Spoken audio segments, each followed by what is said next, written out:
Hello, everybody. Welcome to another cast. Today we are going to be doing Week 1 Group 40, which is a very high-level group, and I'm joined here by Ash Return and Forte. Guys, say hi. Hello, everyone. Hi. What are you talking about? The timer's a lie. I was like 5 seconds off. That's good enough. It's good enough for me. So yeah, we've got Group 40 here, which is a very high-level group. We've got. Let me switch over to the list of players. We've got Nagnar, Bike Wilson, Jinjin 5000, Suarez, and Mukja. So this is going to be an interesting group, I think. Some of these players been in CPL for a while. You guys have any thoughts about this group? I think it will be a very competitive group. Everybody are relatively close in power level. And Muki and Suarez are newcomers to CPL, so it will be interesting to see what they bring to the table. Now, I would not be surprised if we didn't have a TVT here in this group, actually, because Jinjin does not play TVT, from what I know. Yeah, actually, Forte, you can't see it, but on the stream, I've actually got the list up of the all the matches that we have, and yeah, there's no TVT here, so yeah, there's no Nice. TVT. Nice. There was a dodge, unfortunately. I kind of like to see Jinjin's TVT. I see it on his stream sometimes, but yeah, we've got Jinjin 5000 and Suarez. Both of these players are actually Korean translators, so you may have seen some of their videos. Suarez does a lot of translating of tutorial videos now as well. Yeah, indeed. So it's going to be translator versus translator here. A lot of the race translation Discord guide tutorials are currently translated by Suarez. Yeah. So let's have a look. I'm gonna load up the first game. If you give me just a second.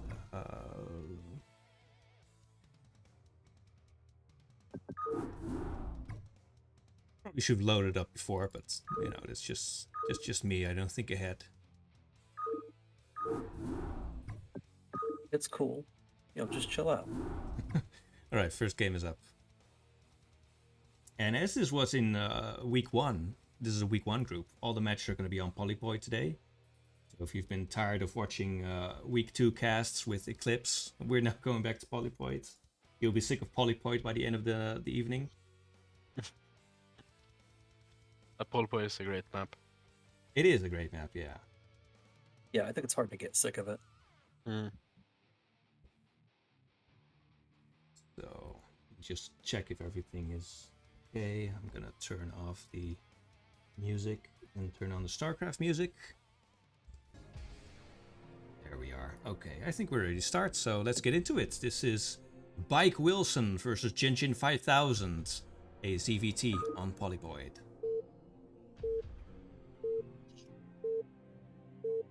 Oh yeah, baby, fire it up.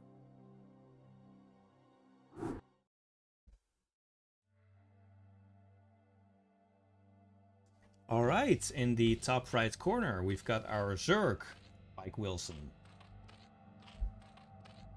And in the bottom left corner, it's Quit Stress Game, aka Jinjin 5000. You said it, yeah. Thanks for setting it to extra high latency, yeah. Quit Stress Game Quit Stress Game. That's his name, and it's also his outlook on StarCraft Brood War. Hey, why does he still play? He's doing it for the people. This will be interesting. I know Jinjin has historically enjoyed doing mech switches. I wonder if we might see one of those in this game. And Kinetic, I haven't seen much of his Zerg versus Terran. Oh, is that who this is? Kinetic? Yeah. Yeah, I should have mentioned this is Kinetic.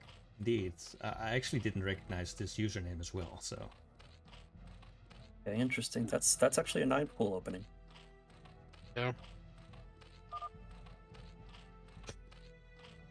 It's actually a 9 pool speed. He's not canceling that gas. Yeah, if he keeps the gas, 9 pool speed.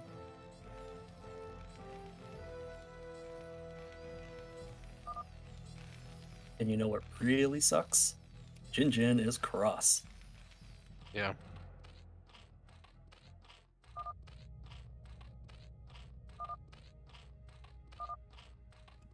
oh, poor Jinjin, man. Stuck in B rank Struggling. forever. Okay. So the question: will Kinetic here go for a 9 pool speed, or will he go for like a 1 hatch lurker type tech? Is the stream a little bit laggy for you guys, by the way? The game seems a little bit laggy. Yeah. Yes, it is. It is really laggy. We should maybe look into this before we continue. Is there anything we can do? It's already set wait. to... It is laggy. It seems yeah. to have cleared up.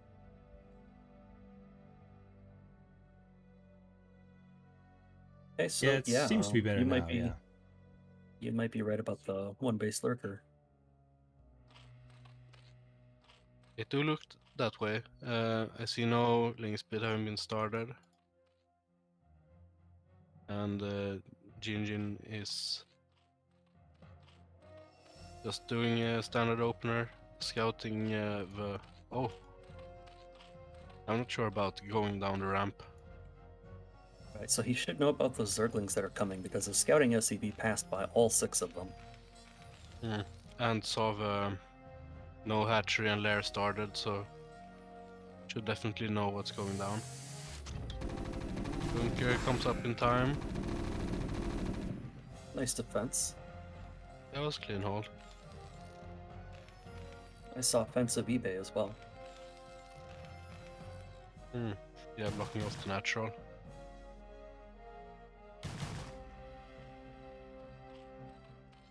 And since Jinji insists that it's lurker follow-up, and 320 lurker aspect, that's crazy. yeah, that's pretty fast. Okay, so Lynx did manage to get up into the main of Jinjin, but yeah, no critical damage. Not even a single unit loss unless I missed it.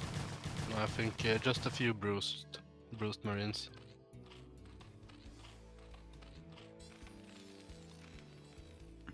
Fast gas transition for relatively quick factory. Did you say gas station? No gas I think I was saying gas transition. I heard gas station. The gas station. That would be an hilarious way to call it. That's what Grass calls it. Is it so? He was like, I don't have time to think about whether to call it a simulator or an extractor, or it's just a gas station. Fair enough. Yeah, that's good enough for me. I guess we So, have to start calling the production buildings town halls as well. Just for safety. Okay, so we have 2 lurker eggs started. Third one coming up now. And at the same time, Jinjin is starting to add up more bunkers. We have eBay up with no turrets. No scans either. He's gonna be well in time though, I feel. Yeah, he should be perfectly in time. And a key note here for Terran players is you'll notice Jinjin's actually researching range first instead of stim. That's the correct response against a fast lurker. Yeah, they have the same range Marine Team Bunker and Burrowed Lurker. They have range upgraded. Kinetic is getting a Spire behind this, and the Natural is still not done. Also with cross position there's no Overlord in place for any slow drop shenanigans, but Jinjin will still check out 6 o'clock.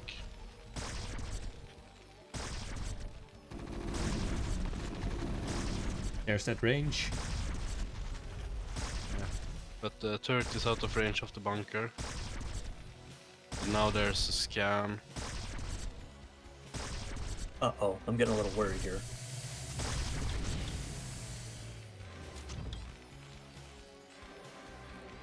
Yeah, he's not gonna go for that, is he? Like trying to bust? Yeah, that'd be a bad play. Yeah, I don't think... I don't think so. It's just 3 lurkers, there's no more coming up. Seems like Kinetic is going for a Muta switch. Which I think is a very spicy play. But it could work, there's no turrets in the main. Indian having confirmed there's no Overlord nearby for the slow drop. Feels pretty secure at home. But he's getting Factory and Starport, so...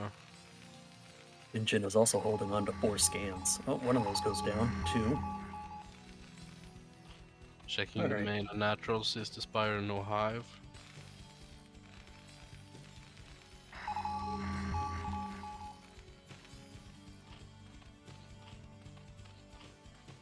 Even spotting the Mutalisks as they come out. So turret's going up in the main. Picking up the 3rd.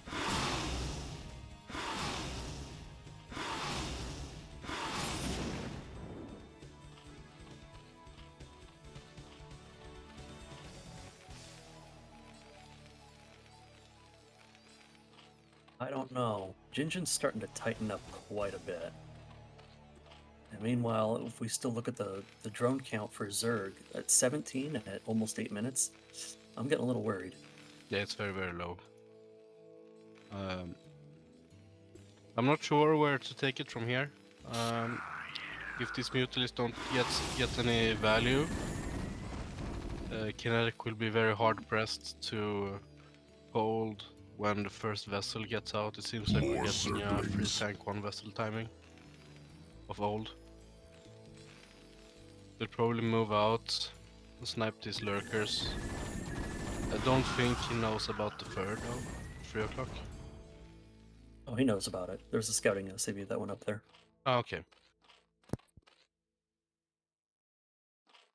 Yeah, these Mutalisks are not going to get any damage done here. Jinjin's a fortress right now. Can I harass this depot? Yeah, a little bit of harass, but... And there's not a lot of turrets at the barracks either, but I think going in there is a death trap. Kinetic doesn't really have the economy to ramp up to 11 mutas. But it's getting the +1.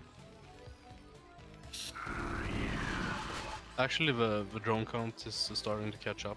28. It's an okay number for 2 base. 3 base.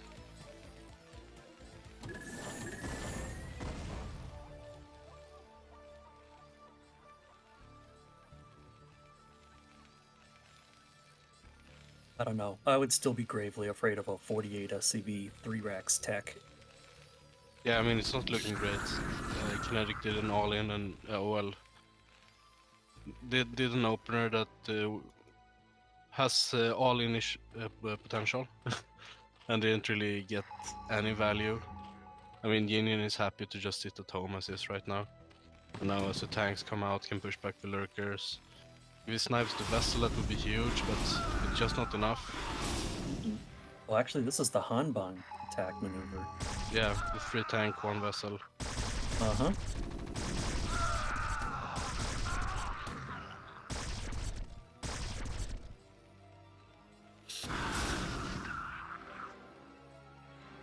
Now actually, Kinetic is up to 11, so it's possible to snipe the vessel.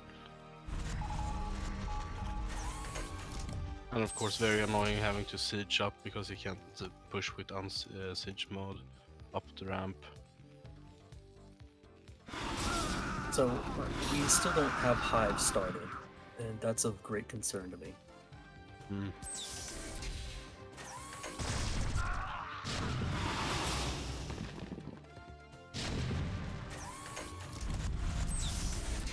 I mean, the lurkers can stall this as much as possible, but I don't think there's any stopping this. Oh, Hitting one of the bottom ones. Yeah, that's a tough split. So now most of the mutas are very bruised up. And yeah, it's difficult to play a lair heavy style of like poor economic start. But it's also hard to transition to hive without... I mean, this barely holds, right? And if you would have gone for hive... Well, it's a lot of lurkers now. I don't like the siege position. Yeah, that's why. At the same time, how do you run from lurkers and mutas?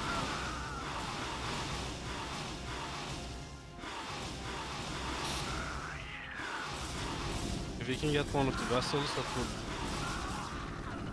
definitely be advantage kinetic. That irradiates. And they erased the last ones. Oh, that sucks. He actually double irradiated. Oof. Oh yeah, that's not dream scenario as is.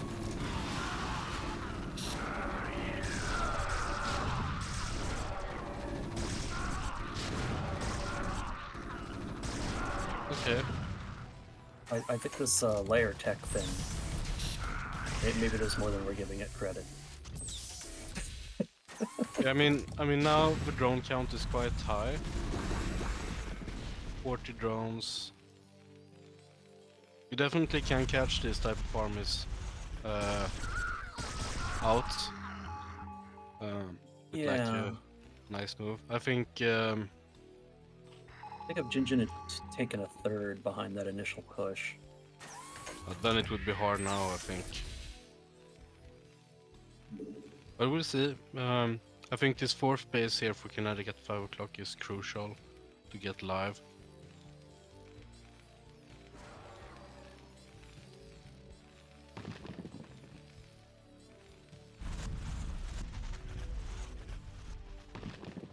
+1 armor is about to finish.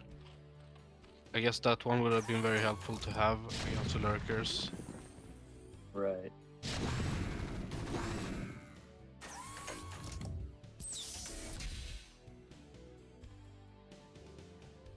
Here's your tip of the day, in case you didn't understand that. Lurkers will two-shot Marines that don't have armor. If the Marines have armor, Lurkers three-shot them instead. Yeah, if they ain't upgraded. Right. And the difference can be really, really, really crucial in any kind of big fight. Ooh. Oh, this engage. Yeah, the boys on the left side. Yeah. Yeah. I think I've rage quitted a few games like that. GG. Wow, that was actually pretty crazy.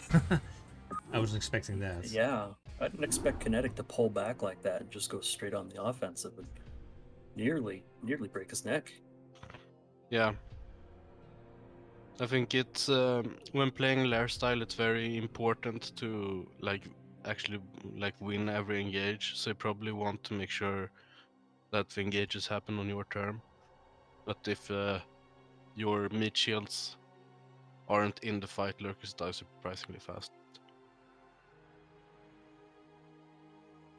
Yeah, it was also he had that push towards the Zerg that got picked off. He was quite low on Marines, and because he was so low on Marines, Kinetic was able to pick off his push. But he managed to bring it back in the end. By the way, thanks for the follow, Hurler. And let's see, we will get back to game number 2 then, which is going to be Mike Wilson, aka Kinetic, versus Makja.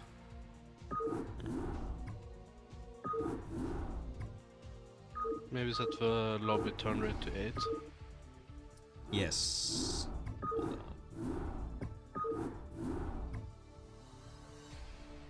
I actually can't set it for a replay. It's supposed to be like that. Actually, I have no idea. Yeah. Never mind then. I think that makes sense actually, because you don't give inputs during a replay. Yeah, Yeah, still but it makes a turn rate difference. in the lobby. It's weird, yeah.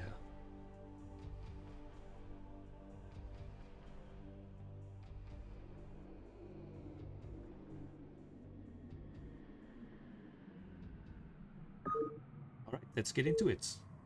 Mike Wilson versus Makja. Starts now.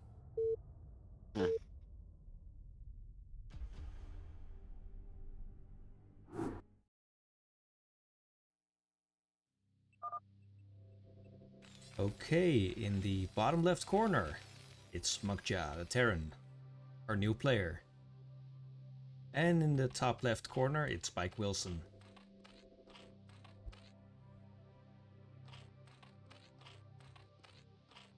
It'll be interesting to see what Kinetic will pull out of the hat this time.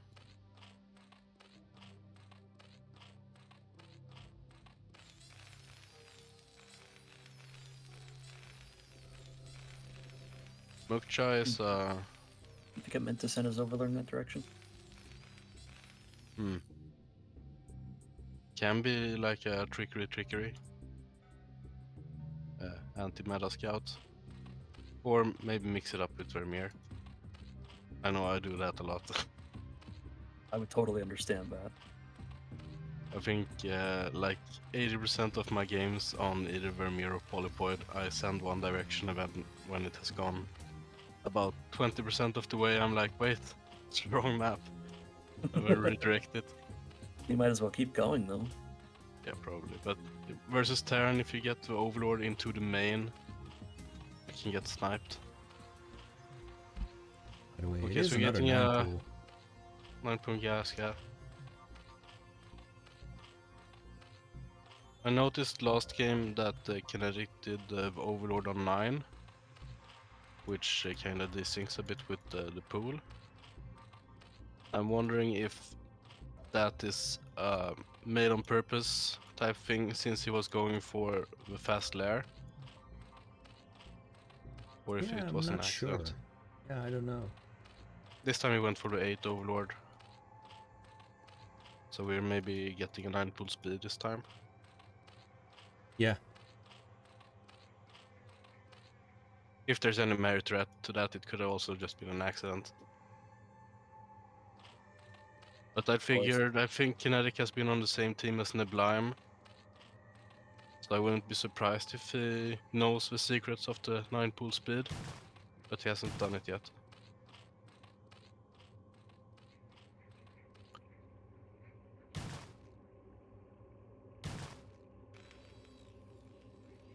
So we have a similar reaction here from Mukya, but it seems like he cut his first Marine. Because he has slightly fewer. Also, it's not cross position this game.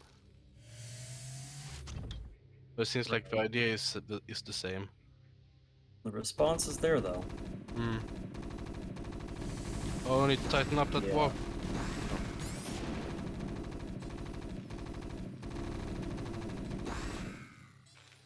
Alright, I mean, with a little micro, this is manageable. Yeah, but you don't want 3 links in your main when you have 2 Marines. Exactly the same as the last game. 3 links get into the main. So I guess this is the build from Mike Wilson. I think they got in later, right? That's right, yeah. Well, these 3 links have done a good amount of damage. And behind this we have Lurker Aspect started. He really likes his 1 base lurker, huh? To be fair, I think the other games I've seen of Kinetic in this matchup, he has 4 pooled. So this is step in the macro direction. This is a step up, yeah.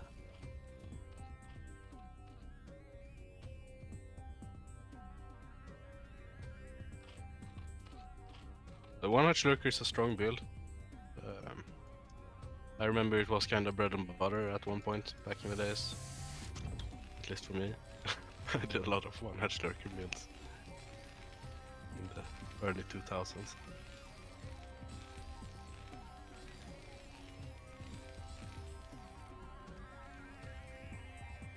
we're getting a one base response this time compared to Jinjin's Rax Expo response last game.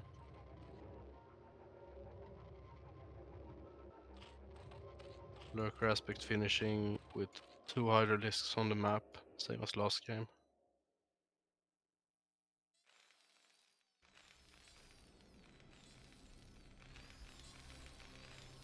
This is where I think we're going to see the divergence between this game and last game. Looks like he's going to go ahead and take his natural. Last game, he went for Spire right after, right? No, I went natural first, but the natural wasn't done before the Spire started. Oh, okay. It looks like Okay, in this case, the Terran is actually going to stim first. Let's see if he grabs the Spire again, just like he did last time. Yeah, we'll see. I mean, the situation is different since this time Mukia went for a one base response. But yeah, the range would have helped here. Giving him value. Yeah. Or, he might actually get busted here. If he moves down the Overlord so he gets the vision of the ramp. I don't think this is bustable. I mean, he could outrange the bunker. But yeah, there's no links coming behind this. There's drones coming up. So he's not going for the bust, it seems. But I think it's technically possible since he doesn't have range. Here comes the Overlord, outranges the bunker. Ah, that's a bit ambitious.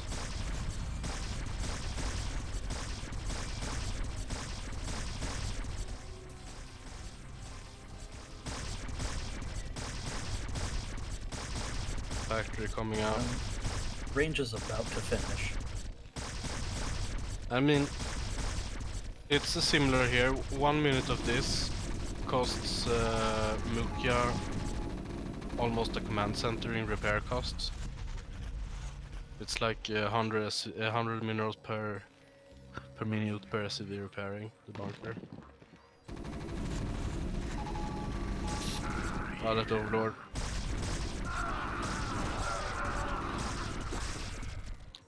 I think Lurker is like one of the few units that doesn't get like...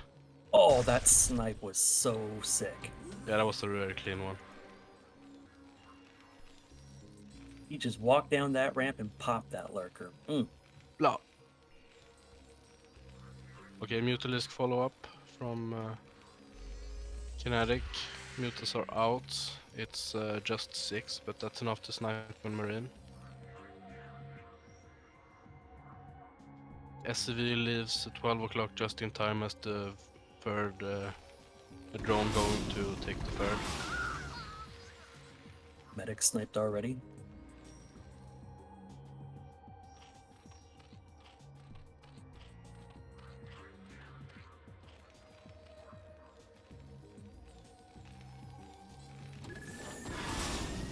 Air attack on the way. More Mutalisks. Yeah. I think I spontaneously preferred the 2-base response from Jinjin. If the vessel would have been out at this point, it would have been nice. But I think as is right now, the position is just strictly weaker compared to last game. Yeah, I think if you're Kinetic here, you're probably feeling pretty good. Yeah, but the Kinetic is also still on a timer, because when this push hits, it should be hitting quite hard. But we have Scourge out this time. Well, to try snipe the initial vessel. I think that's pretty smart. Yeah, that's very intelligent, high-level play. The thing is, I think whatever Mukja's doing is pretty all-in. Because he's sitting on 29 SCVs and he's still resting. There we go. Well, he's still ahead in workers, so I'm not sure if I would say all-in per se. Sure, Zerg can ramp up in workers much faster, but Kinetic had a pretty poor economic start, so I don't think it's. I think it's an okay response. It's not that all in. You need to make a push out, and if this lurker gets like tons of value, or if these mutas keep whittling down, then that's obviously a problem.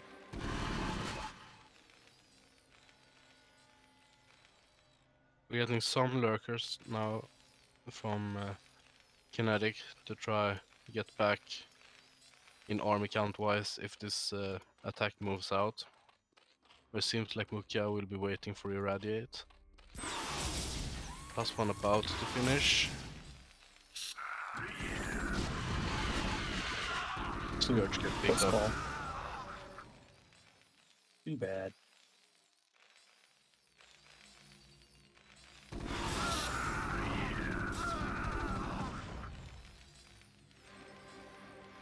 Yeah, I just don't know. I don't know, man. What do you do if you're Terran here? Irradiate, mute us, and then go out and expand, I think. Command center coming up. Irradiate is almost done. So now, Unsiege and move out. Kinetic has 5 lurkers, 6 lurkers, and 2 more coming. 8 I'd say is dangerous. 4th coming up, so that definitely puts Mukia on a timer to get something done with this army here. It's not that big. Mutalisks have been whittling it down. I don't think he can use this army to expand, that's too slow.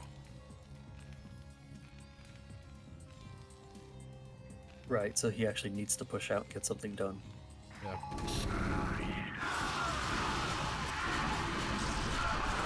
Okay. I'm not sure about that. No, I don't like this.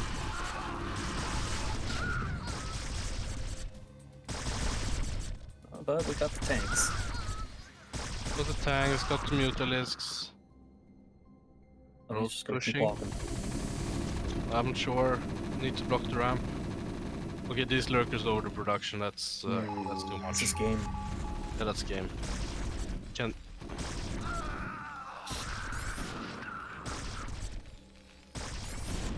Yeah, it doesn't matter what you do with that army out on the map now. No. Whatever you do, it'll be too slow.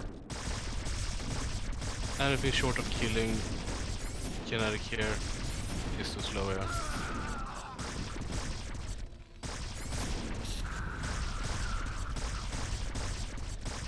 So yeah, nice display of killer instinct here by Kinetic.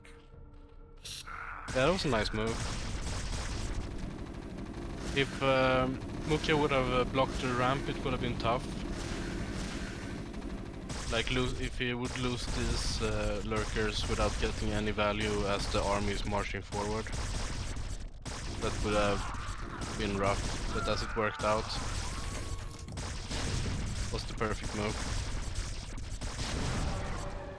Yeah, I'm thinking it really was. The exchange for this is his 4th, and that's a very easy thing to give up at this point. Yeah, I'm not sure if there was even drones there. There were quite a number, but still, look at the worker counts. I definitely would have liked some links or whatever with these lurker counters, but at this point, you can pretty much do what you want. I think as Zerg. Yeah, there's just not late. enough. There's not enough units. There's not enough money. The damage is done. Yeah.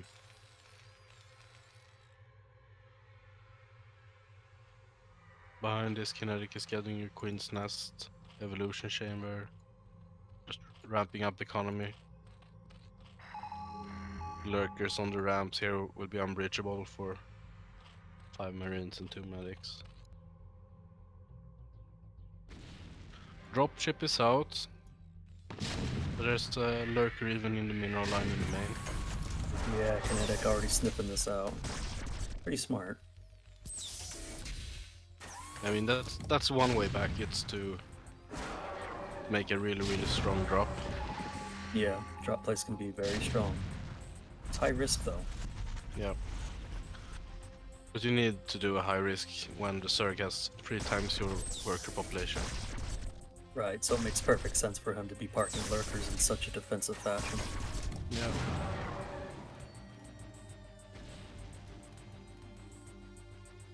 So, other than drops, kinetic with the 5 o'clock, sneaky.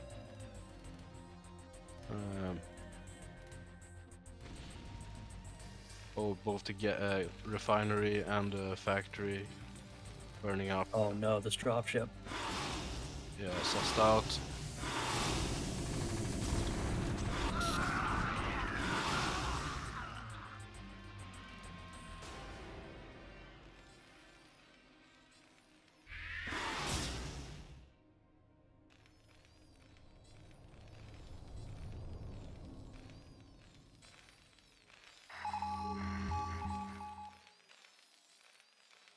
As a Terran, when you scan Hive, you want to push, but can't really push with this army.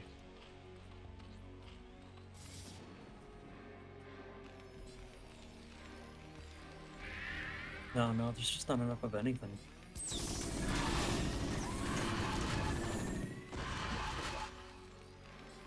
It's heroic to play. To continue playing at this point. Yeah, for sure. Especially knowing that Hive is on the way, and there is at least a third. I think if he knew about the 4th, then it obviously marches Marines down there, but he'd be more inclined in seeing that this is a very hard comeback he's trying to pull off here. Okay, so Defiler Mount just popped, Consume's already on the way. Yeah, Kinetic's just in a commanding position right now.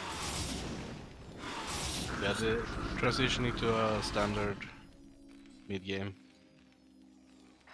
very cleanly. He definitely seemed to have when to drone while doing this build, very meticulously thought out. I do enjoy that.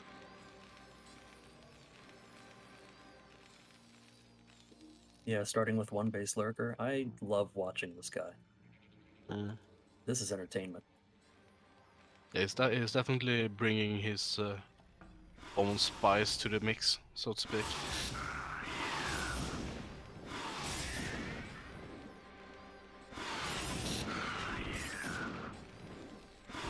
And being very relentless with the harassment, even though the situation is very commanding, never letting go of pressure. Even though there's several vessels with irradiate out, still going in with the mutas to try snipe some more SCVs. Keep the numbers down. Alright, Consume on the field. Plague being researched. I think Swarm will be enough. Here it comes. Opening up the passage to the natural for the lurkers.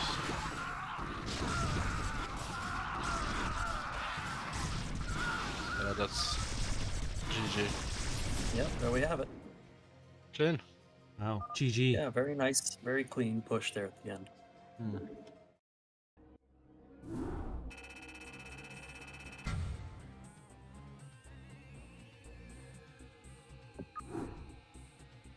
Yeah, what an interesting build.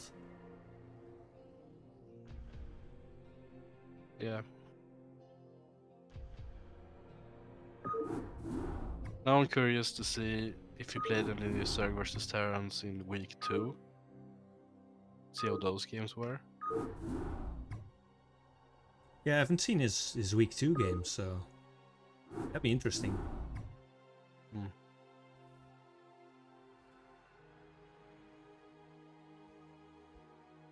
It's definitely like, this is his build. This is like his pocket build. And it's tough to deal with it, I feel, like as a Terran. I mean, it's so out of the ordinary.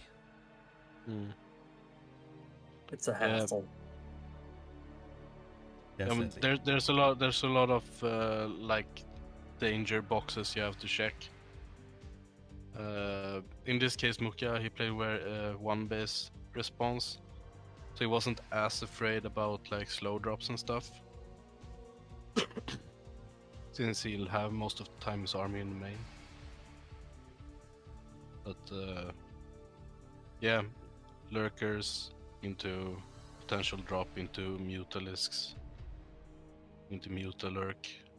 Yeah, it gives the Zerg so many options. Yeah. I'm wondering what this next game is going to be. This next game is going to be Bike Wilson Kinetic versus Suarez. So this is going to be a ZVP, and let's see if he has anything interesting planned for the ZVP matchup. One base lurker. You can do it. Lurker bust against... You can make it work. Yeah. Against Gateway Expand, it's quite potent. Maybe not one hatch though. In the bottom right corner, it's Suarez, Protoss player. And in the bottom left, it's Spike Wilson. He's picked this same color every time, so I guess this is his color. I was just thinking about that. Bike Wilson is the olive Zerg. Yeah. Again, sending his Overlord over the natural, by the way. I think he sent the meta route in the first game.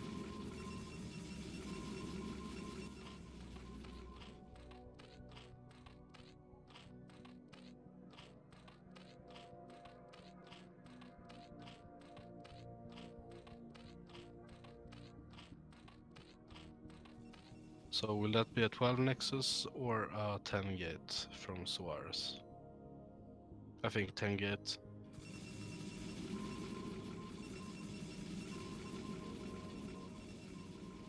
Or maybe even 9 gate. Ooh, 9 gate.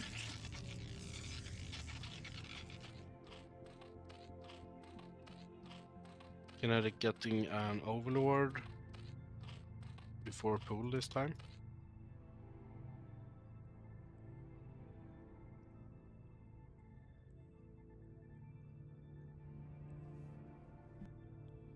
Oh, he's got 12 hatch.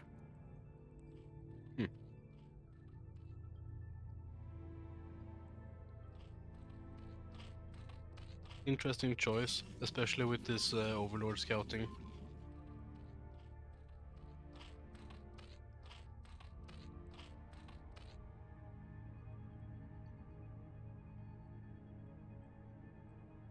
So, Pro putting some harassment down in the main, tickling the drones a little bit. The Vercel it's about to complete.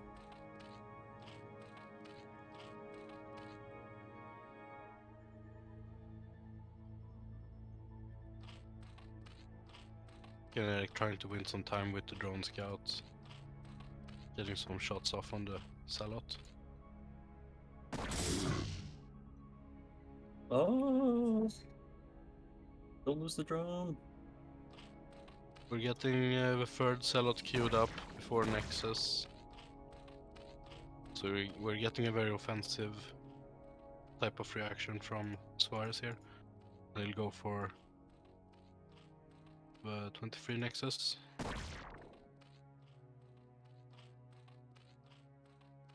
Ooh, good drone block on the ramp. Actually bugs out the AI on the Zealot a little bit. Yeah. And before the first attack on drone, links come out. Just 4 though, 2 more coming up.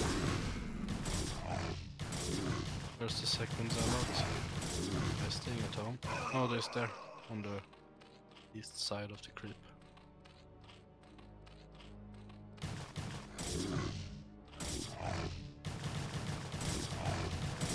But captured surround. Yeah, totally nullifying the Zealot harassment from Suarez. I think he got 1 drone.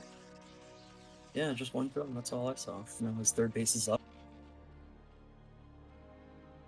Still no gas from Kinetic though. So you probably won't see mute opener.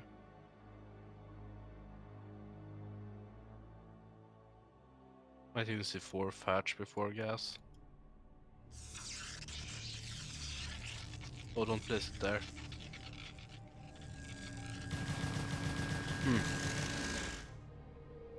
And I get a 5th hatch before gas. Well, it seems like it's just to the left, so maybe the units won't get stuck with that hatch replacement. I think that's okay. But that's on the limit. I would have preferred having it 2 hex up and then have like Den or Evo under the wall. Yeah, I agree. I always get nervous when I see the hatch there. Okay. No +1 started for Suarez yet. It's a 5 hatch before gas. Yeah. That feels reasonable with how late So now the you gas just get was. both gases, double gas. Yep, there it goes. And then he'll just go into hydro production. Yeah. I think it's a reasonable approach to playing versus Gate Expand. Because he'll have more Zealots usually since he has the gate out earlier. So you can counter it by having more Hydras. Right, and with all the hatches that come out so early, you have a lot of extra larvae to help deal with that. Yep.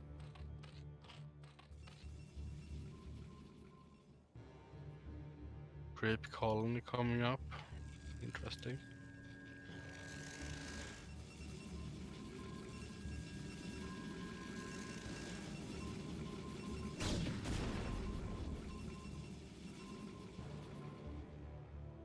At both the natural and the third. Does that mean maybe Kinetic will try to drone a bit more aggressively and try to go for like a 6 hatchery build? That either means that, or he wants to... Oh man, I don't even know. This is Hydra focused, though he's made quite a lot of links.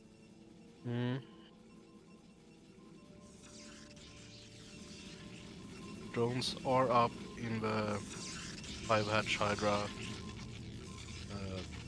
production numbers, but a little undersaturated at the third still. Oh, I bet these are for spore colonies.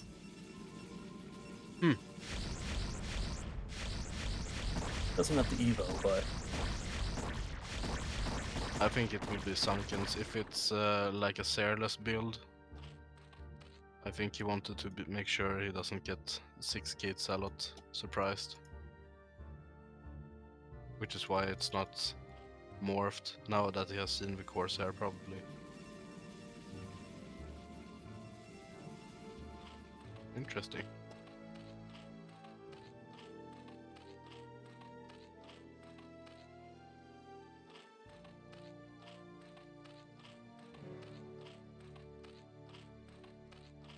Overlord. Overlord. Yep, yeah, getting picked off. Corsair just missed him. Yep, so these are going to be Sunkens then.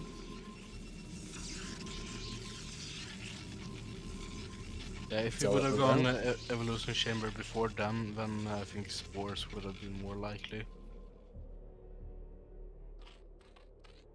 I don't know. I just thought maybe he's waiting to see and then make a decision on what they should be. I thought that's cool. That's dynamic. Yeah. And he did hold out on making them a Sunken for very long. So I did like that. Okay, so this is a sizable Zealot timing, but where's the Corsairs? No, he can't break this. Oh no. With this surround here, there's lots of dead. Yeah, I was gonna say, this is a really nice surround, actually. Yeah. It does break free. So they do get away with their lives. The Corsairs, though, they need to be doing something during those type of attacks.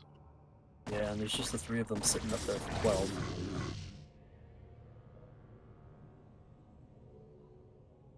You needed those with the attack or pushing like the natural when the Hydras came up from the natural to flank the Zealots. Well, knock knock, Kinetic's here. Yeah, this is a really strong timing.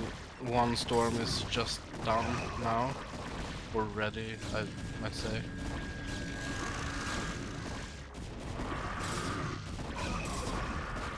I think you should have pressed there and gone for the Zealots. I mean the cannons.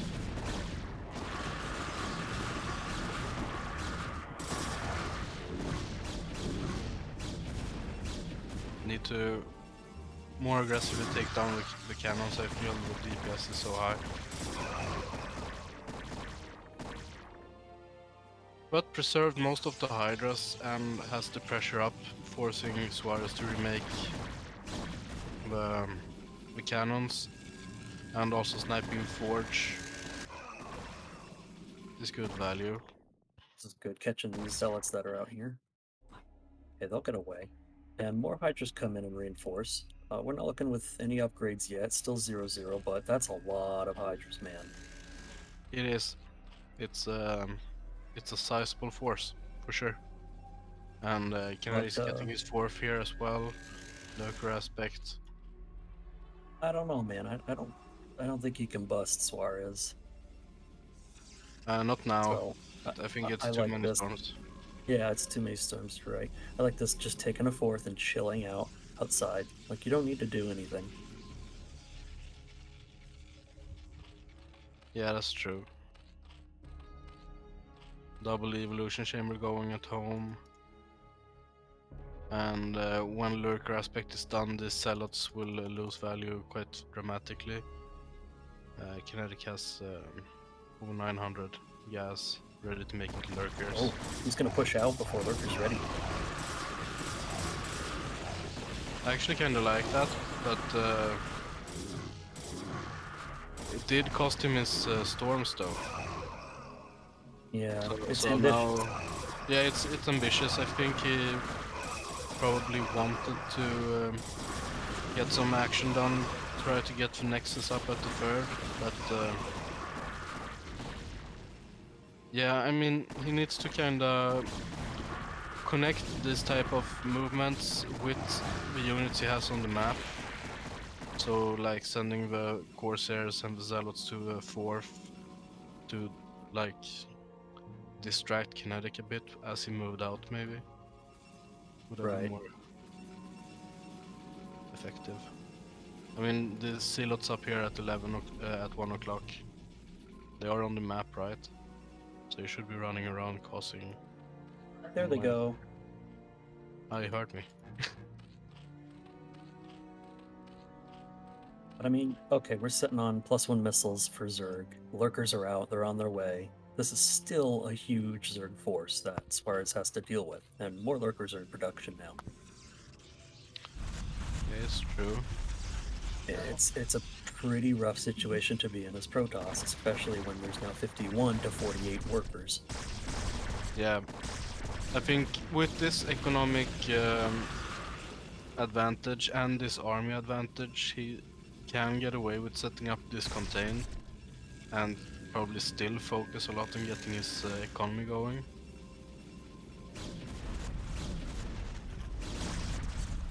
Oh, that one's a little too far forward. Oh, and Zealots leading the force right into all the Lurkers. Yep, and they melt. Yeah.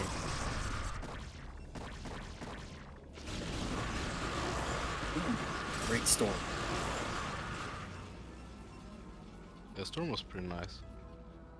That was a triple storm of death.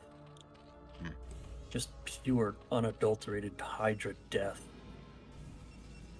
Indeed.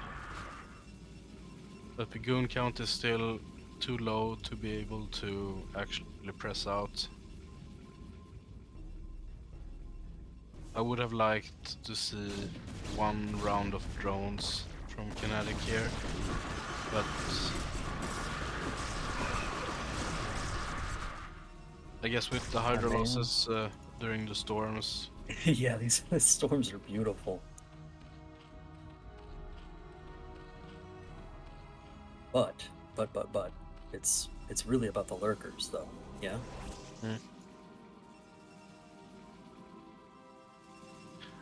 And I'm not sure if I agree with making these Archons. I'd probably still rather have the Templars to make Storm. Like, Zerg isn't interested in trying to like kill Protoss here with this type of contain play. Right. You're interested in restricting flow. Yeah.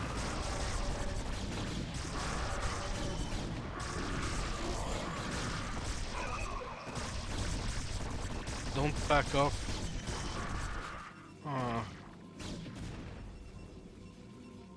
At least claim the higher ground. Or did you lose all the observers? Oh yeah, I guess so.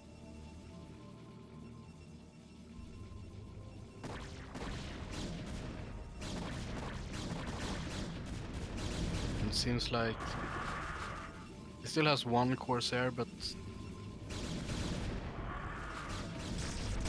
I'd like it to go around and like get a proper vision on what's going on.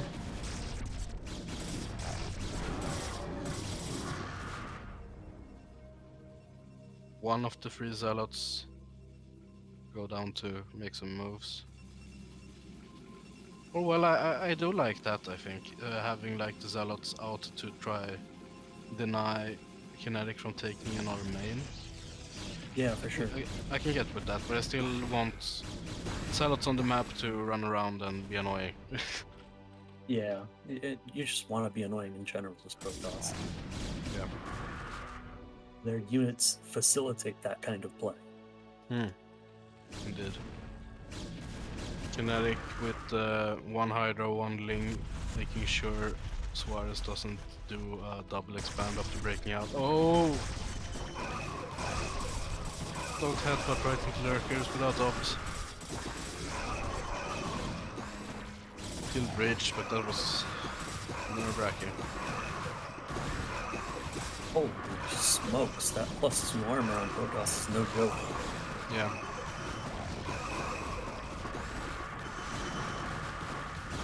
But Hydroling putting in work. Adrenal seems to be done right. No, These aren't cracklings though. We're missing the attack speed upgrade.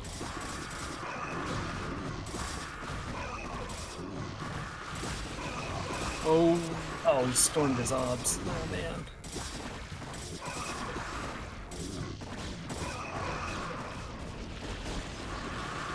Oh, that was a nice one.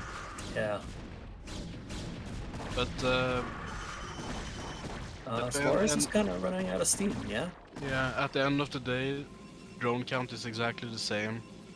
He just traded units, which he had an army unit, which he had a decent amount of 4 army units, which Suarez really can't afford to lose at this point. I think 1 storm over the drones would have made it worth it. But it is still a hard counterattack to hold.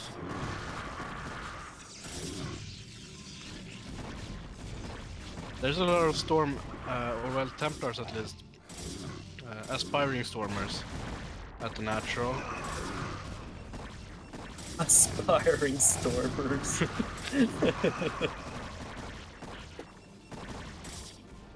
Alright, so are we taking bets on whether or not this single zealot kills this hatch in the top left? I don't think it will. Oh, he's taking it. He's definitely taking it. Okay, yeah, he's Who's gonna taking stop him? No, I was just thinking that maybe Kinetic will take down this third before. And Suarez will... Because we can't hold this third without goons. But yeah, the hatchery is down. And Suarez is looking to take 6 o'clock.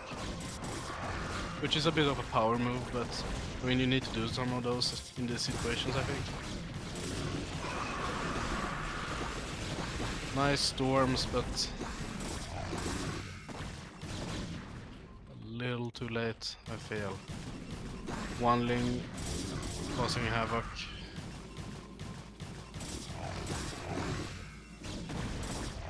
Now lurkers are here as well. Yeah, all these probes. Kaboom. Oh, okay. Alright. Yeah, let's call it. GG. GG. Interesting game.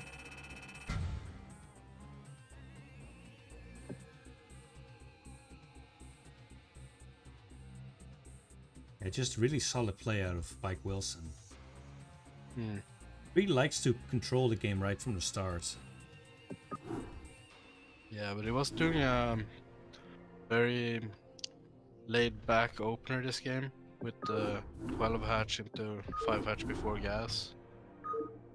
Comparatively to his server versus Terran with the 9 pool there.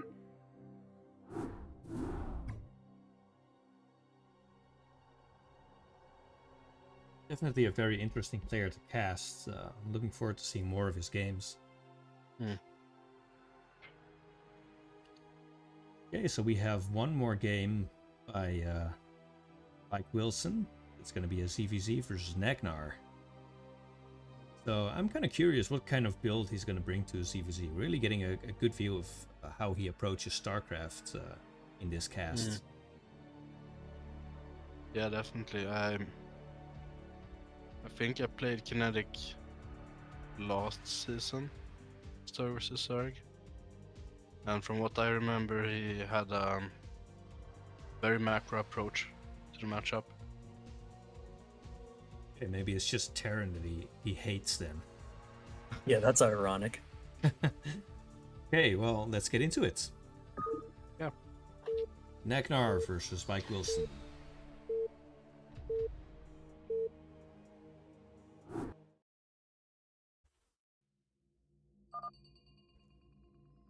Okay, in the top right corner, sporting the olive yellow or olive green, it's Mike Wilson.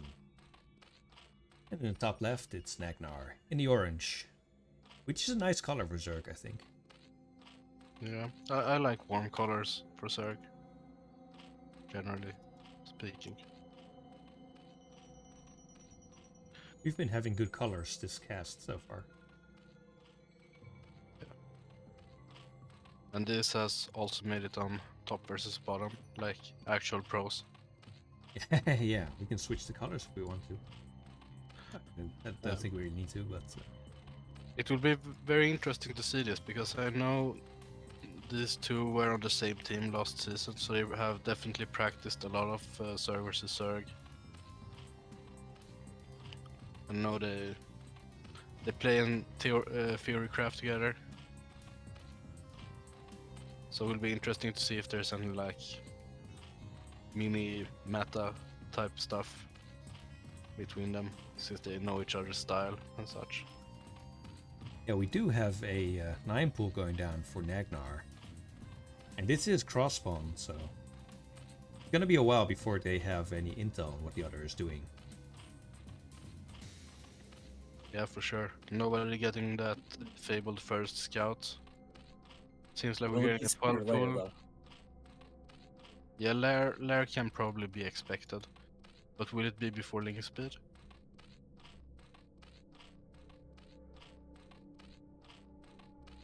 We're getting a standard 12 pool from Mike Wilson. Which 12 pool, 12 gas. Yeah. So it's a standard 12 pool speed.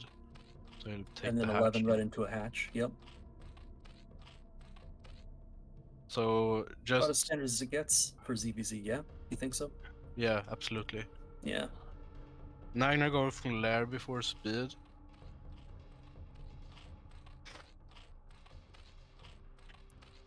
I wonder if that's like was the idea from the beginning, or if it's because he sees that it's cross position because of no overlord coming from the east and no overlord, no Zerg at bottom left.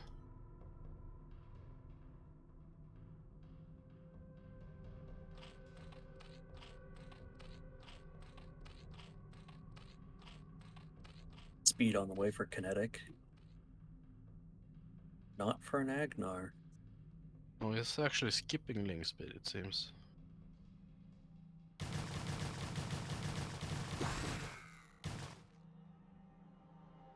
Nice micro there from Kinetic. Yeah. Niner trying to get the most value he can and to kind of fake that he's going speed. And knowing go that home. 12 pull speed finishes their link speed. If he's on the map when link speed finishes for Kinetic, he'll be in trouble because these links won't get away.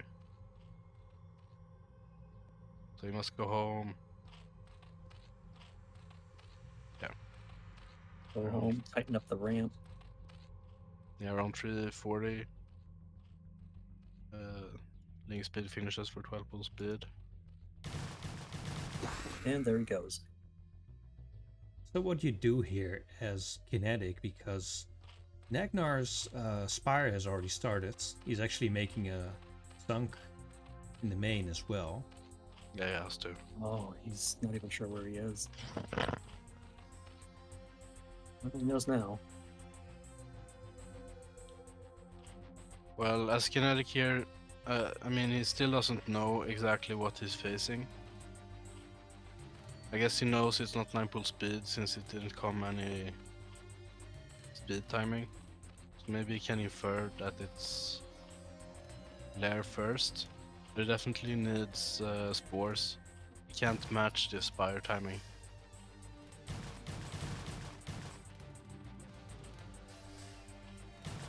But it's cross map, so it will take a long time for the Mutalisks to get over. So ample time to get spores. Drone count is quite even though... Not in this case, I don't think. Nagnar's mutas are done. Yeah. If he just goes straight for Kinetic's base, I think that's it. There'll be so much drone carnage by the time he can muster any defense. Yeah. Yeah, we're getting actually. some lag. Guys, who's lagging? Oh, it looks like it's better now. We're alright. Everything's alright. Delivering additional circlings now. Oh, It's me too. who's lagging? Someone's lagging. I think it's your return. It usually is. Oh no. Lags there. Oh. Nothing. I haven't.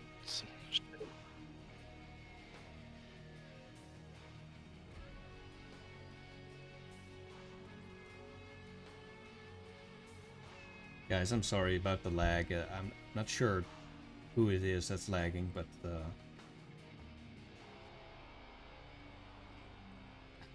oh, this is terrible. Me too, pop up.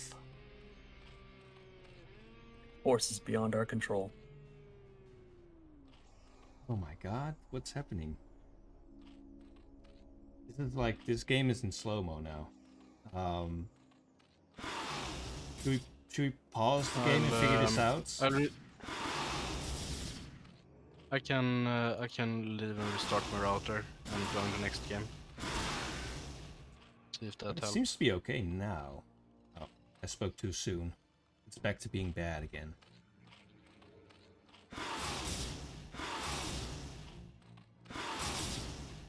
Scourge is coming out for Kinetic. But Nagnar is at Scourge sniping him out of field lists.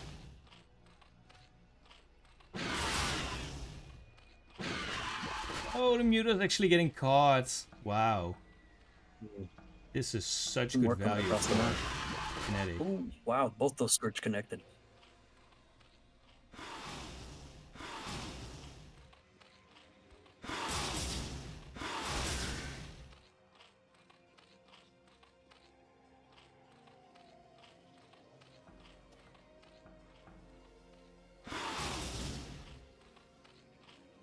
Putting on a lot of pressure.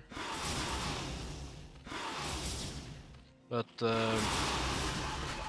because of this pressure, he cannot take his natural. But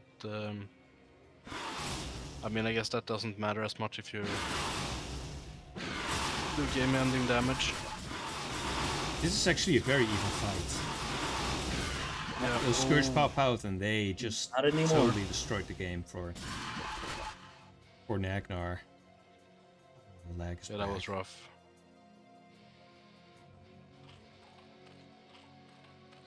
Well, it's a ZVC, so this game should end soon anyway. Then we can see if we can fix this this problem. Bowling's getting past. As we watch this slideshow of a game. It's like the Lynx can actually do quite a lot of damage. On the drone. Yeah.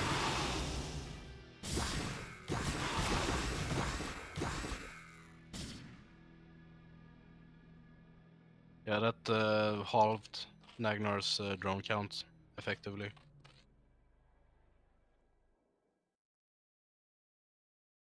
So I think Nagnar's just gonna try to all in from here. When you see all those links just pour across the map, the mutas go in as well. He realized that if he doesn't, I mean, you have to. Yeah. He's going for the Hail Mary. Yeah.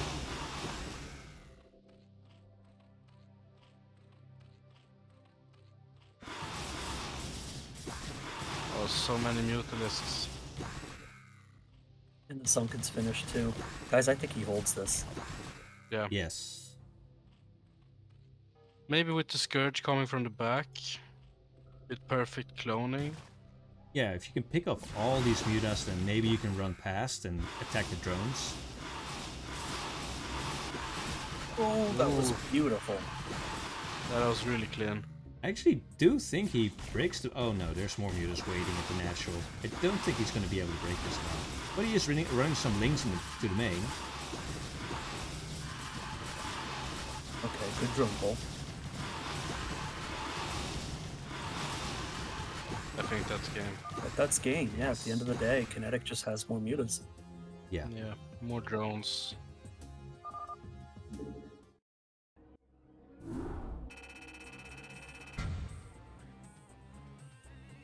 So real quick, what should we do about the internet issue? Return, are you gonna reset your router? Yeah, I can do that. I can just take us to a quick break. It's just about time to take a break anyway. So let's So take like a 5-minute break or something. Yeah, let's take 5 minutes. Okay. Okay. All right, we'll be back in 5 minutes then, and then we'll continue on with the cast. See you in 5.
All right. Let's see if that makes things a little bit easier. I guess you restarted your router, return.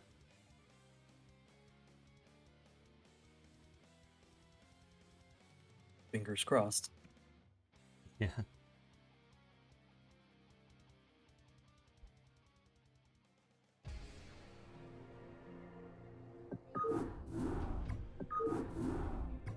We'll see if it's any better now, and if not, we'll try to figure something out.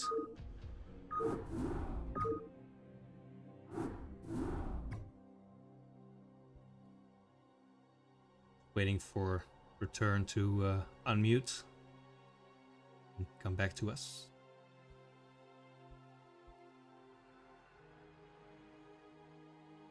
So this next game is going to be Nagnar versus Jinjin 5000. Jinjin, probably one of the more well-known members of the StarCraft foreign community. He's one of the translators. And he has translated a lot of StarCraft videos from Korean. Both tutorials and just general interesting videos about Brood War players and their streams. So definitely worth checking out if you want to know a little bit more about the Korean Brood War scene. Yeah, you get some pretty good insight from the videos he posts on his channel and YouTube. Yeah, a lot of his recent videos are just kind of informational videos about pros talking about what life was like in the team houses and things like that. So very interesting stuff.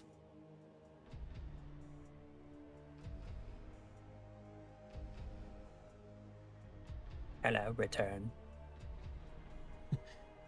Yeah, Returns is in the channel, but still muted, so... Return is not in the game yet, so... give it a little bit longer.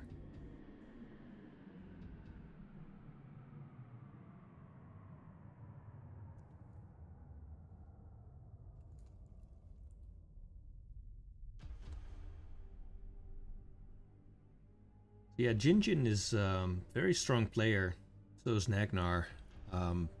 These are definitely like high tier 0 players. Like among the top of CPL. So it's going to be interesting to see what kind of shape they're in.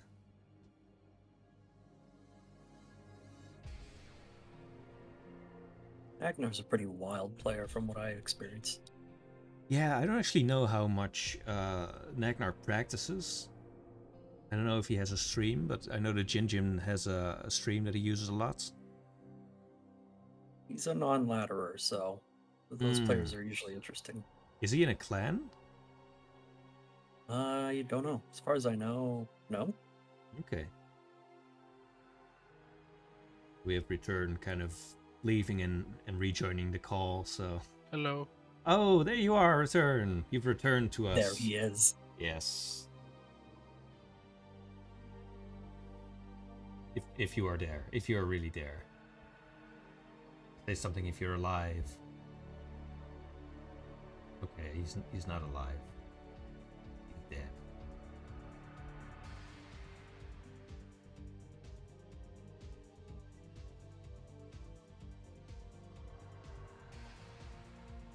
Alright, Dada, let's go get the coffin. Yeah. Maybe he's been infested.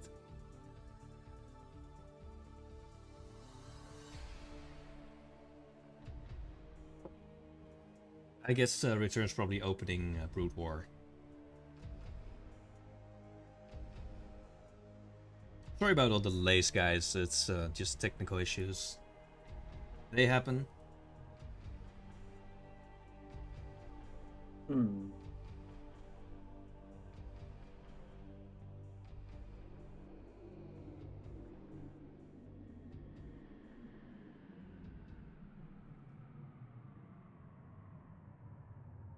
Just switch over to the pause screen for a moment.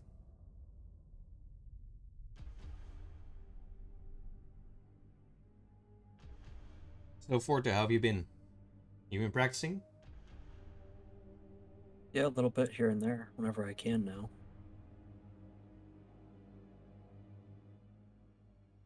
by that I mean, well, you know, I just had a kid, so. Yeah. Congratulations, by the way. Thank you. So I guess you'll never play Brood War again now. I'm actually kind of amazed you're doing this cast to begin with. Yeah. Well, both mom and baby are sleeping right now. Okay. Perfect. Yeah, I mean, you're in the same situation, right, Return? Yeah. Return, the game is up. Can you find it? Yeah, I'm just logging in. Alright. Sorry. No problem, no problem. Sorry for the delay, folks. There you are. Okay, so I guess we can get into it. This is gonna be Nagnar versus Jinjin, a ZVT. And let's get into it.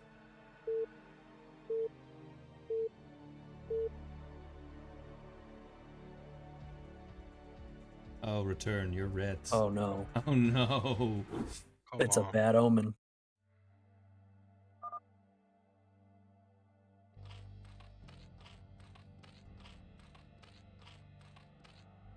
Oh, it's lagging again. No. And the colors are bad and it's not top versus bottom. Oh. Oh no. Resetting the router did nothing. It begins. Okay, how should I try streaming on Discord for Return, and then Return just doesn't join the game? Should we try it like that, maybe? I mean, the quality's no different. Or is it? I'm not sure. I've never like streamed simultaneously on Discord and on Twitch, so let me give it a try then. I mean, theoretically, yeah, that's a really good workaround. We could try it. Maybe Nagnar with the question mark.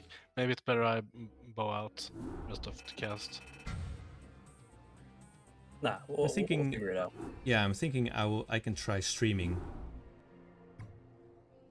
on Discord, and I don't know if it's gonna work though, because my how should I say this? My CPU is already pretty taxed as it is, so. Okay, let me recreate the game for Forte. Or are you gonna watch the replay as well, or the stream as well? What's more efficient? You just join the game then, Forte, and Return can try watching through Discord. We can We'll make this work.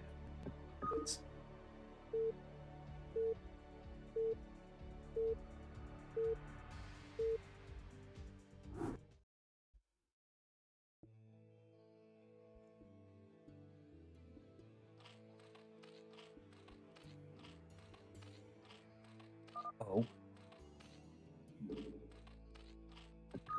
Oh. I think it's working, but is Return actually watching the stream? I don't know.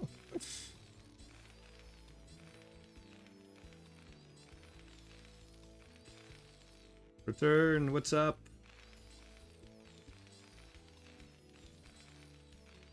Testing. Forte, can you hear me? Yeah, he died Okay. again. Let's go get the coffin. Yeah. Yeah, I guess we just have to go on without Return. Man. And then maybe if things improve, he can try rejoining, because I am streaming on Discord now, so if he's able to, I'm sure he'll find my stream. And the game's... Oh my god! No! Oh, this cast is just falling apart. This cast is just falling apart, guys. Rip. Forte! Don't Don't leave me here alone! I'm hanging on. Hanging on for dear life. Yeah, I don't know what's going on. Could it be me? My internet's pretty good, but who knows? Can I just play in BattleNet? Do you need any help casting? Asks Y2 Kid. Yeah.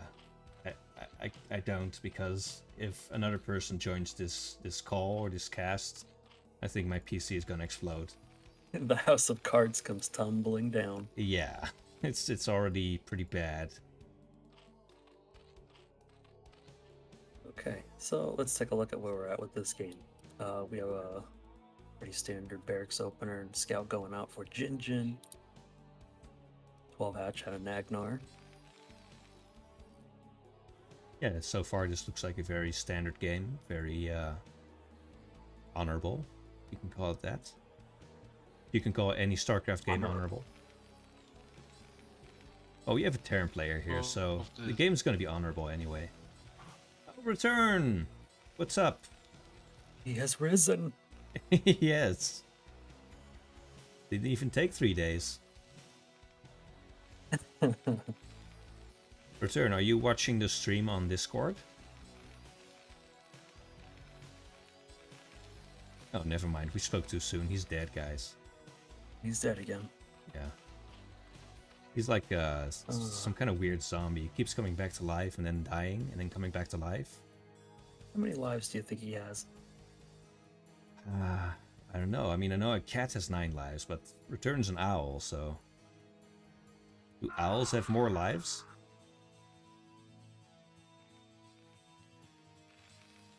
Oh, what just happened? Did a Marine just die? At the barracks? Was that the scouting drone? I wasn't imagining that. Yeah, I heard the sound effects. It might have been the cancellation bug, I think. Oh, right. Yeah, that might be it. If a unit's just about to complete and you cancel it, the unit still pops, but it like blows up. They're just like, yeah, I'm sorry. We wanted to cancel you, but we were too late, so now we're just going to blow you up. Going to activate the IED inside your brain.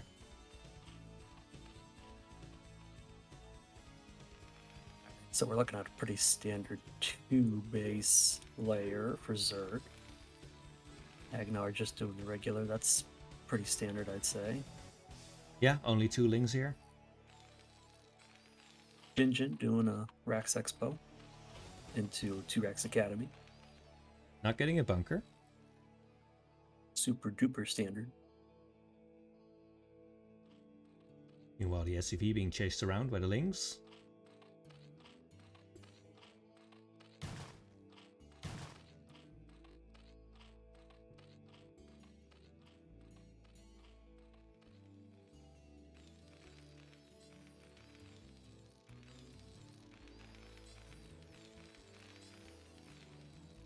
Love Snow in the chat saying he got a new mic.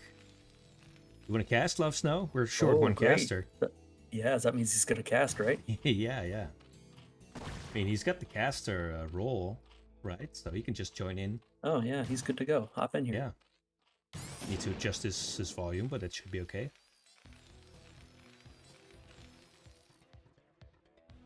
We've dumped Return. Dumped his body.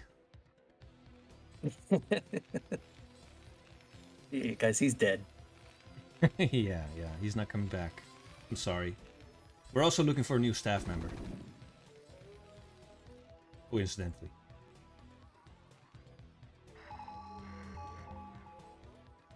This is like the most standard game I've ever seen. Yeah, it's actually very very informative. You look at these 2 fire bats here, running the ramp against the lings. Meanwhile, the Marines are moving into the natural, but they are going to turn around. Oh, he's turning around. Yeah, well, they've done the damage, so perfectly fine, I think.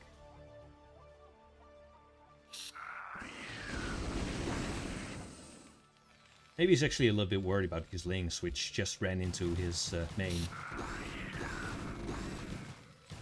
I guess they're not going to get much done. No, but they do get a nice full scout off, scouting all those barracks. That's 4 racks. That's going to indicate some early pressure. Mutas are already out and on the way.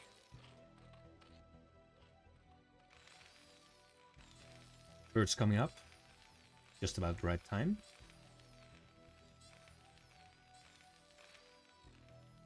Mutas are going to be a little bit early, but it's just 3 mutas, so... Just 4 mutas for now. Yeah, there's not really a whole lot we can get done. And being a little bit careless with these mutas here. Yeah, he's taken a little bit more damage than he would have liked, I think. Or absolutely no value so far. Jinjin's Firebat about to assassinate this drone. Drone turns around.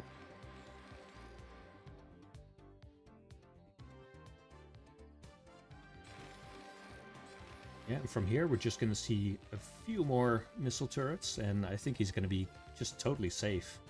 And I'm not sure if Nagnar even wants to continue the muta production at this point. Maybe you just want to get into your Hydras and into your Lurkers and just button down the hatches.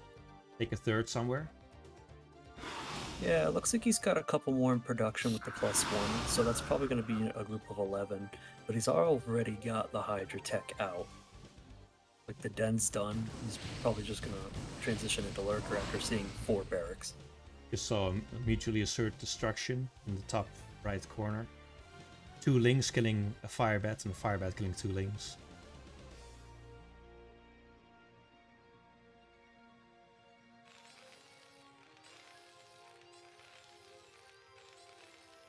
Okay, so we might see the Terran pressure now. Still no +1 yet. Yeah, I was going to say we're probably waiting on +1.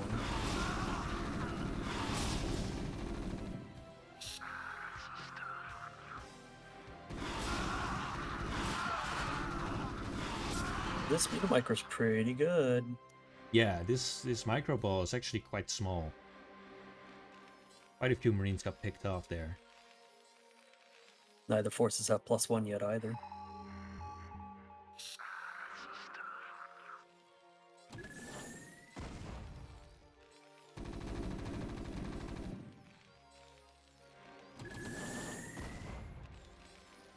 Quite a lot of missile turrets here in the natural with the factory floating on top of them.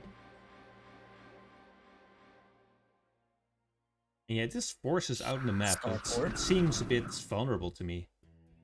Oh, it's extremely vulnerable. I'm very concerned. These mutalisks could probably pick this whole thing apart.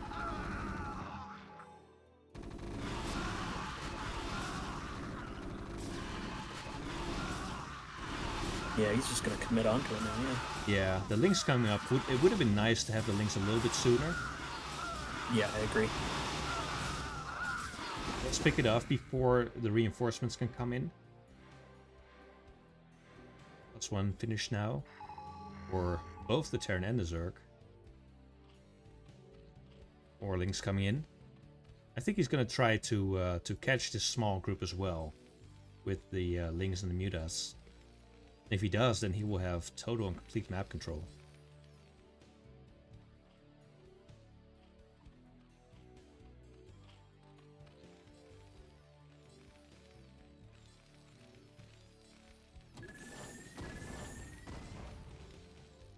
Okay, so, as Nagnar, we've just planted our 3rd base.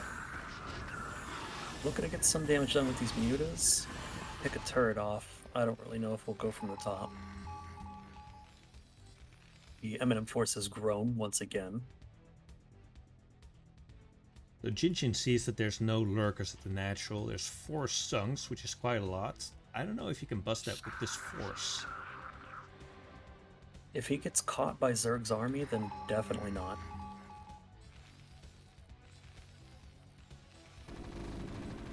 Army is quite spread right at this moment. Needs to try to keep it together, I think.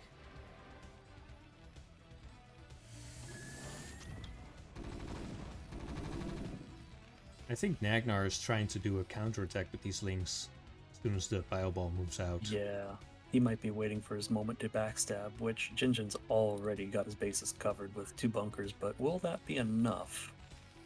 And they're not completely full, but there's not that many Lings, so I think he should be okay against it. He could just run past. Alright, so now vessels are on the field.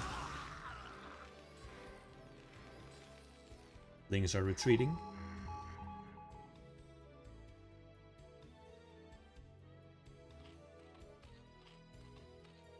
But it's looking fine for Nagnar. He's got his third base up, and lurkers are on the ramp. Lurker set is natural as well. Jinjin has scanned everything, so he knows what's going on.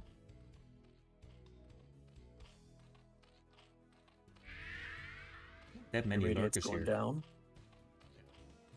Only 2 lurkers there, so we're about to lose one. Now the Nidus Canal finishes. Yeah, there it goes, popping up at the upper right base.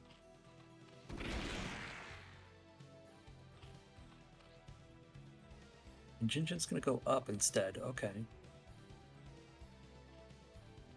3 stacked lurkers there. Oh, some of his marines are actually not moving out at the same time. There they go. Oh no, these vessels. Okay. Yeah, you have to wait for your irradiates. Oh no! Doesn't look at the vessel for 1 second, and yeah, that's really bad. Now he's going to try to assassinate the other one. I'm not sure if this is worth it. He lost all the mutas just now. And 2 more vessels come up. They both have 1 irradiate, so yeah, that's going to take care of both the lurkers here. Meanwhile, third coming up, and there's 2 dropships. Yeah, that looks very powerful. Especially with this force down here, no lurkers here. Oh, there's actually 1 left. 2 more have come up. I like this. Oh, do you see these Scourge that seem to be on a perfect trajectory? Oh no. Oh my. Oh, he flies right by them. I guess he wasn't watching. I guess maybe he assumed it was a marine or something, but wow. Oh, 2 more coming. Jinjin getting lucky there. Seriously, he's like air dodging the Scourge. It's crazy. Those were so many close calls.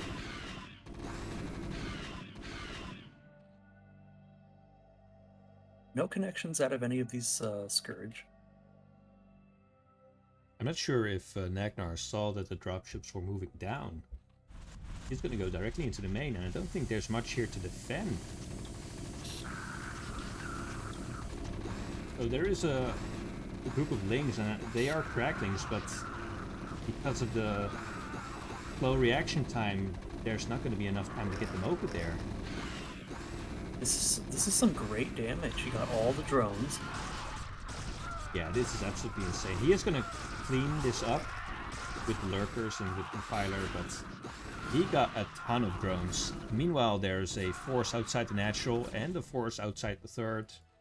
There is enough lurkers here, so he's not going to be able to get in anywhere else, but this was really serious damage.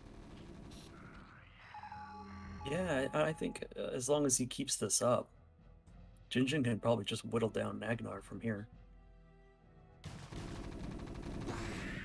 Because Zerg's not on 3 gas. Or, I mean 4 gas. Zerg's on 3. All 3 lurkers being irradiated now at the third base. So very soon there's going to be no lurkers there. I think he's going to be able to just move up the ramp.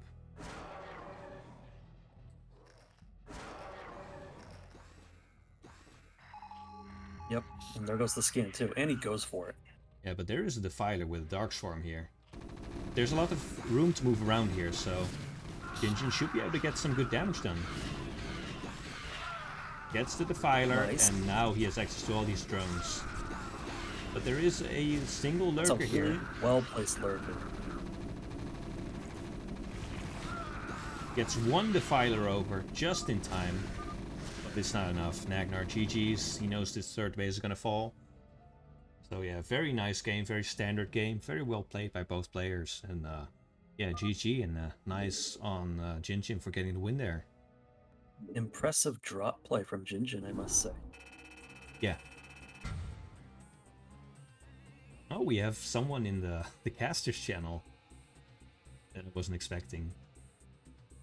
Reveal yourself. Tachometer.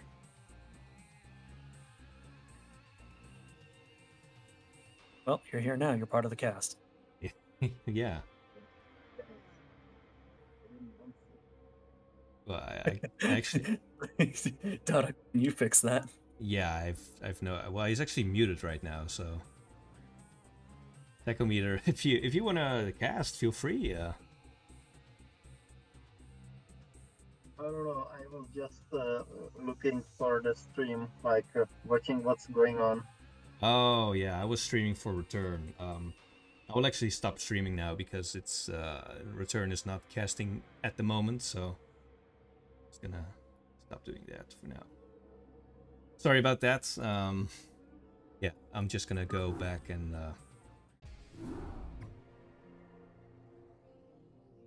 Oh, this cast is just like it's really popping off, man. How you figure? It's like someone's just like, oh no, there's a stream going on. Let's join. Which is fine, but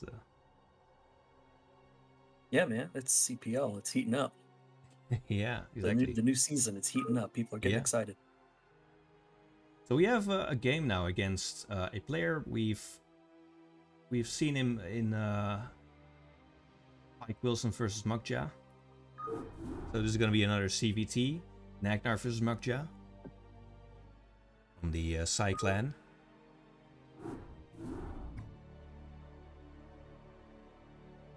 And let's see what this is going to be like. Nagnar is, you mentioned that he has interesting builds, but what we saw just now was like just a very standard 12 hatch. You think he's gonna spice it up after this?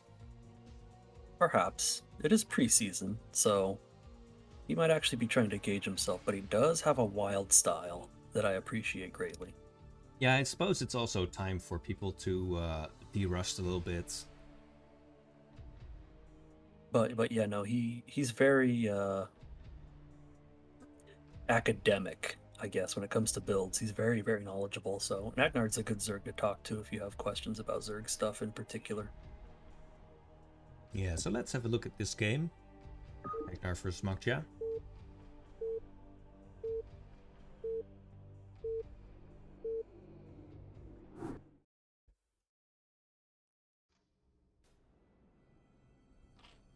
Okay, we have here in the top right corner Nagnar from the previous game. I think that same orange color, by the way. And in the bottom right, Mukja. He'll sport orange for competitive play. There's quite a lot of players who have their favorite color that they use in their matches. I'm still trying to pick one for Zerg. Yeah, Zerg's a little bit difficult, I feel. I don't think every color works as well on Zerg. I like to pick white for Terran, and I like to pick blue for Protoss. Okay, yeah, those are good colors. But Zerg, I don't know. I like green. Yeah, green is good. I like the purple color as well, because it looks like the Carbot Zerglings.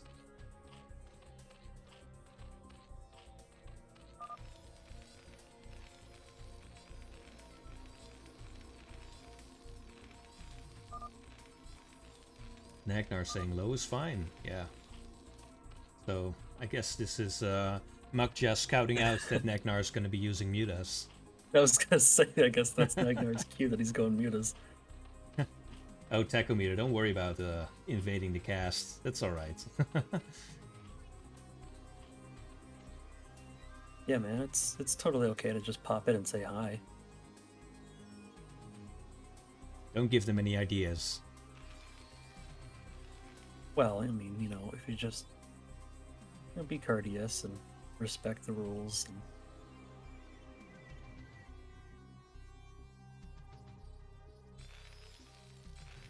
I don't even know what rules. Well, the only rule is that you have to have good internet. That's the only rule I want in my cast. That seems fair. Maybe it was actually me, because both you and Return were lagging, so either it's both of you or it's me, so I don't know. Maybe I'm a big hypocrite.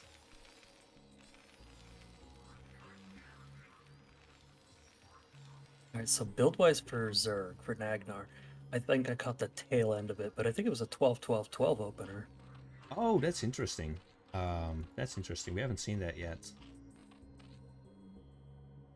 So that's really cool. That affords you like 2 extra drones, right? Which really pumps up your economy. Yeah, it's like a specific timing with your hatches that gives you the extra larva a little bit early. Mm-hmm. I don't know. I don't play it myself, so I'm not that familiar with it. It's a Soma build, and it's pretty good. Well, if it's a Soma build, then you know it's good.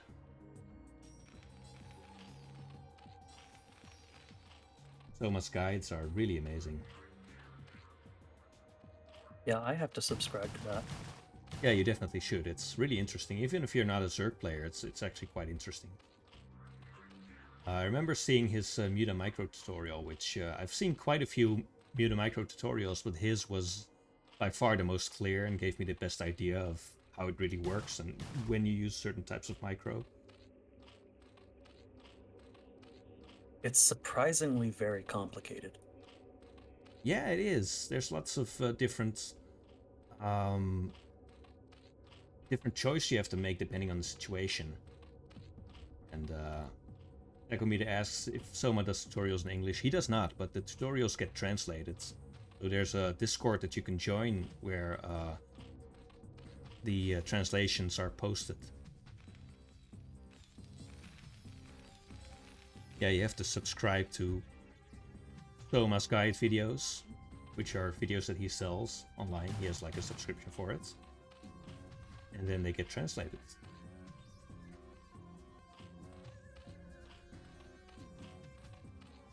So this is another pretty standard game. We see Nagnar going 2.5 hatch into Mutas. We see Muckjaw going the 2 Brax Academy expansion.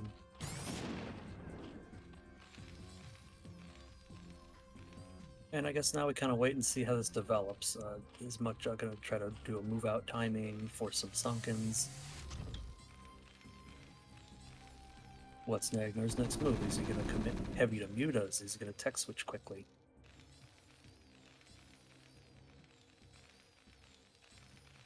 Third Rex coming up. In the eBay. Meanwhile, the Zerg's just starting. A bit late for the eBay. Oh, okay. Yeah, the Spire's just finishing, and Zerg has just started mining from the second extractor. Oh, maybe it's right, yeah. I don't know, I'm not a turn player, so if anyone is in the chat wants to correct me. Yeah, see if we can get some input here.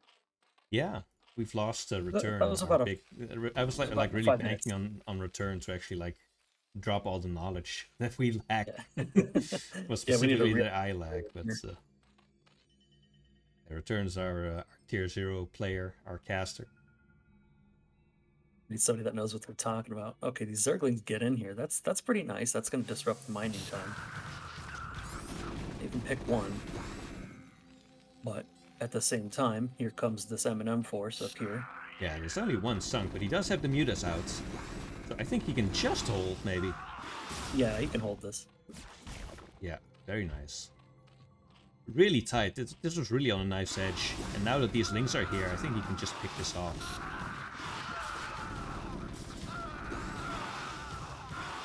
Very well done. Nice. Good cleanup. So, interesting thing here, Nagnar has gone a little bit on the wild side and gotten a 4th hatch in his main. Oh yeah, there it is. It's in the corner. Wow. That's not something you typically see. Yeah, that's really interesting. And he's making a drone from there, so... I guess this is just to buff the build a little bit, to get a few more drones out. Because I think he knows he's going to be a little bit... He's going to be pretty safe, because there's currently no force on the map. Maybe he's going to delay taking his 3rd a little bit.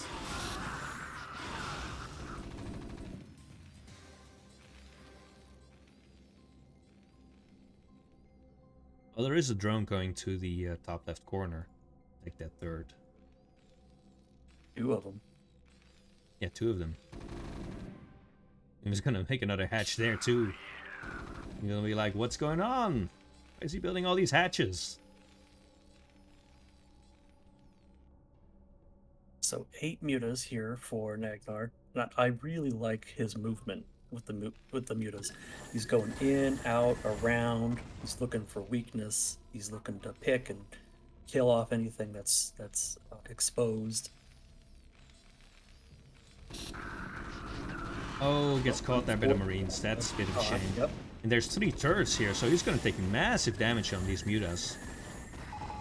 Actually, it wasn't that bad, I think. It could have gone a little bit better, but yeah, did lose one of the mutas there. Definitely could have gone a lot worse. I'm not seeing any more mutas flying across the map. So I guess this is going to be a pretty light commitment from Nagnar. Yep, Carapace on the way, Lurker Aspect on the way. Double expansion.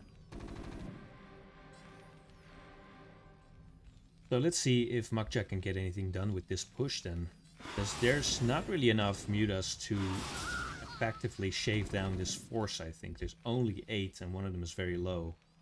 2 of them are very low even. Yeah, we need to see some extra Sunkens down. Yeah, he sees that there's more mutas coming and sunks being made. So the muta force the thing is... Yeah, go ahead. All Makja has to do is just figure out that there's one of the 2 bases there. In the upper left. Yeah, he hasn't used the scans just yet to find that. Crazy expansion. Reinforcing. I think he needs to reinforce the M&Ms, otherwise there's a little bit of danger here. Yeah, it's quite a sizable force, but eventually Zerg will be able to contest it. Okay, good. So here come the reinforcements. That's good. I'm sitting here kind of wondering where +1 is for Terran.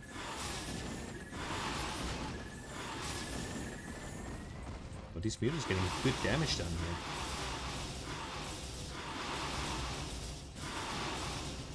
I mean, there's quite a lot of turrets here, but they are very... he built them a bit too far up, maybe. So the mutas were able to harass the bottom of the natural. Okay, with the scans, Makja gets confirmation on the top left base. Yeah, actually hasn't seen the natural base, but I guess he's gonna find that on his own. Right.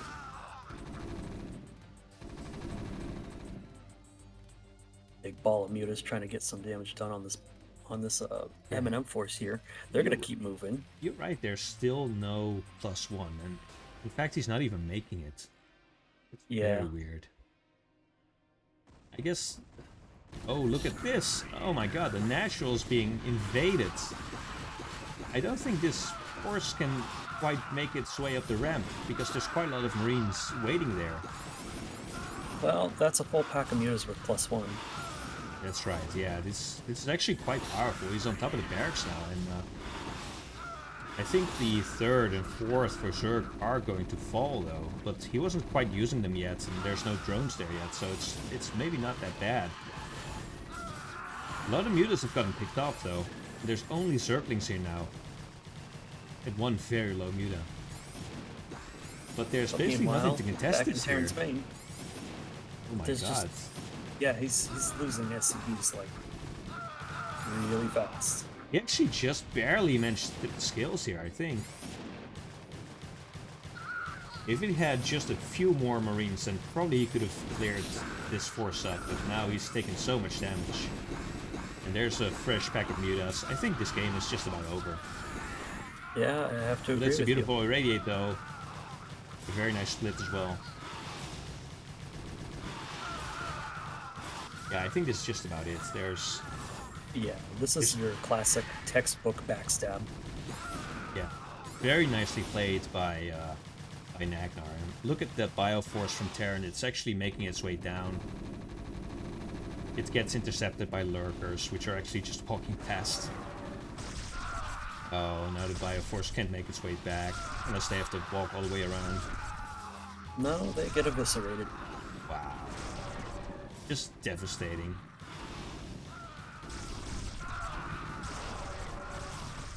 Yeah, we're just waiting for the GG here, I feel. This is painful.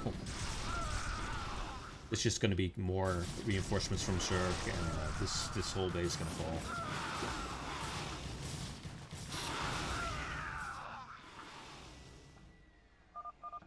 GG. Gets called. Very well played. Yep, well played by both players. Definitely turning up the interest. Yeah, just killer instincts from Nagnar. Very well played.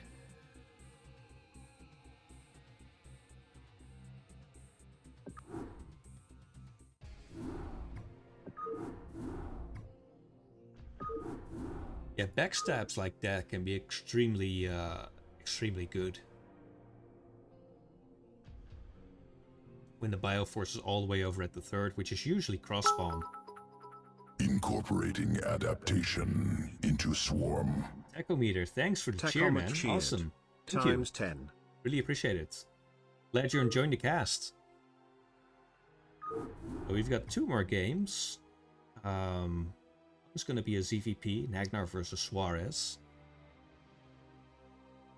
And I'm actually interested to see what Nagnar is going to do against Protoss here, because it's such a different matchup. So far we've only seen CVZ and CVT, and Protoss is a much slower matchup for the Zerg.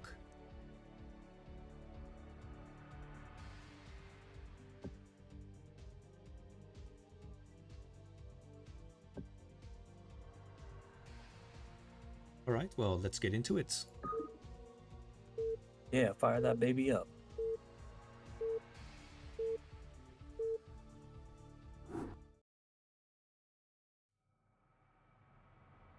Alright, Nagnar in his favorite orange color in the bottom left corner. And Suarez in the top right, sporting the magenta, which is also a very good color, I think. Oh, Dustman! Thanks for the cheer, man. Awesome. Zykopath_Dosme and cheered. Times 100. How many viewers right now? I'm not sure actually. I'm not even looking at the amount of viewers, but getting a cheer from Tachometer and then from Dustman. Thanks a lot. Really appreciate it. Tachometer is asking about the build bar. I usually stream with the build bar turned off to make it more like a live cast, kind of like we have to pay attention to what's actually going on.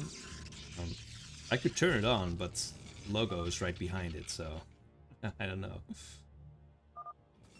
Maybe next cast I'll move the logo somewhere else, and then we can have the build bar turned on.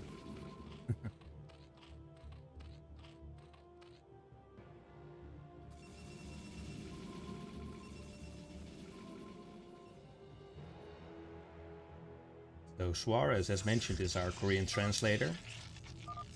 Translates a lot of guides from the pros. So he has to be very up to date on what the meta is. Yeah, I would think so. I'm not familiar with the player myself, so I don't really have much to say. Yeah, I'm not familiar with him either. Incorporating adaptation into Swarm. Oh, more cheers. Thanks, Tachometer cheered. Times Nice. 100. Thanks, dude. Wow, this can do text to speech. Here are some more bits. Thanks for doing this. Smile. Thank you. Thank you, man.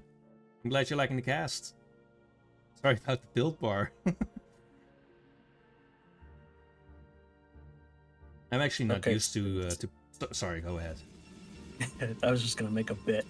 I was going to say, okay, students, open up your textbooks because this is another standard opening from both players. Yeah, it definitely is. One standard choice from a split of possible choices that Protoss can do. Either Forge Fast Expand or Gateway Fast Expand. Yeah, the first cell is out, but there's already 6 lings. Well, 2 lings just popped, and 2 more eggs just popped as well, so he's going to be completely fine here. Maybe pick off the probe here, because the probe actually just went up the ramp just as the lings were coming down. Nice. So yeah, that gets picked off very quickly. And that forces the Zealot to turn around. Yeah, very good. Oh, it's probably going to do that either way. Unless you're disgustingly confident with your probe Zealot micro. Yeah. Yeah, when you're very good with probe Zealot, it can be really devastating.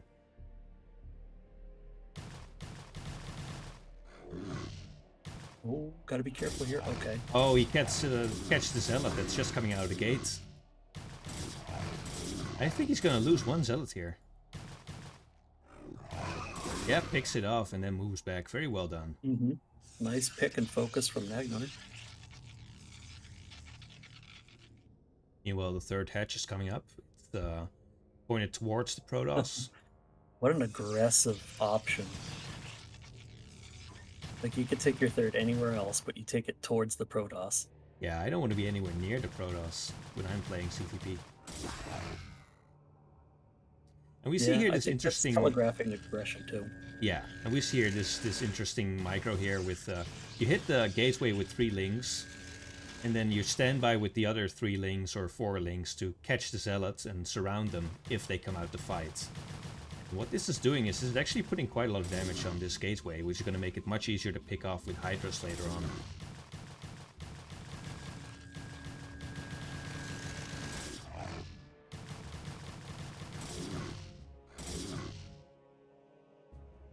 So Suarez is defending pretty well, but he managed to get a good amount of damage on that gateway. The cannon is up, so the harass is going to have to stop.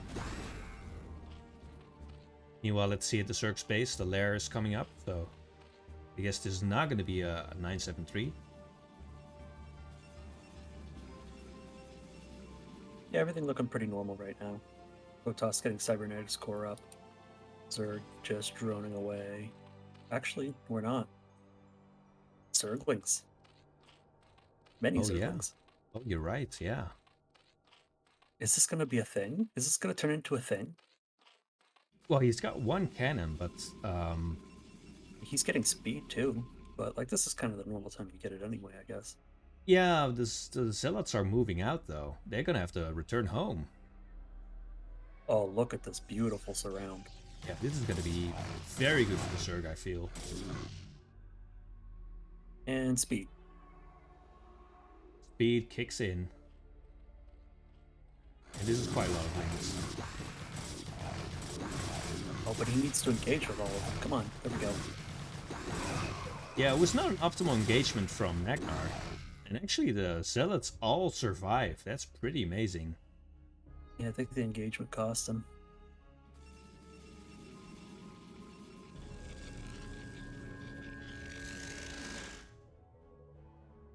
Yeah, when you fight Ling against Zealots, you better have just the right amount.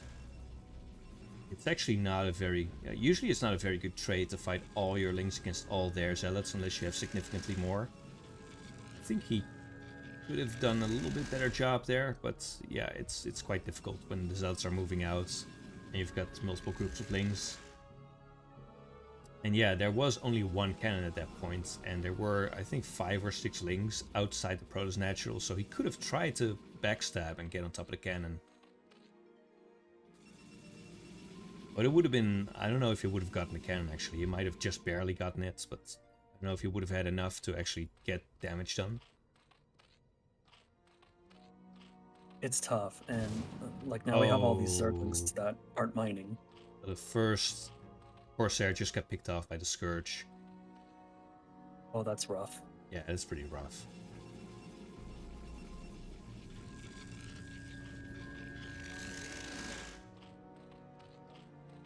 So this one lone Scourge gets in and is going to see everything.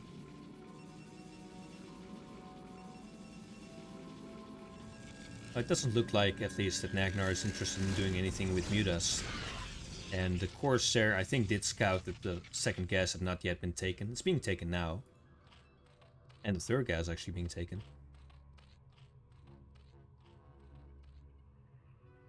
But yeah, you're don't not see any Hydra tech. Yeah, but you're not feeling bad as Nagnar here. This is very comfortable to play from. Yeah, just getting all your hatches. I think he's fine here. Definitely have to be worried about a +1 push out though. Yeah, because speed's gonna be finishing soon as well, I think. Yeah, it's researching now.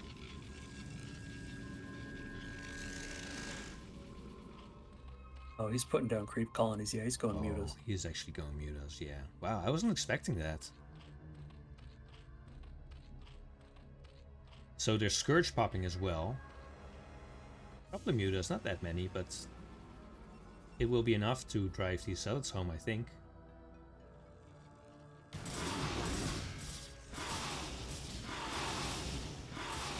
Speed not yet kicking in just yet.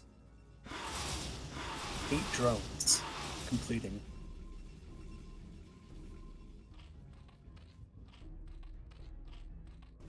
So turning it up just a little bit, 33, 34 drones.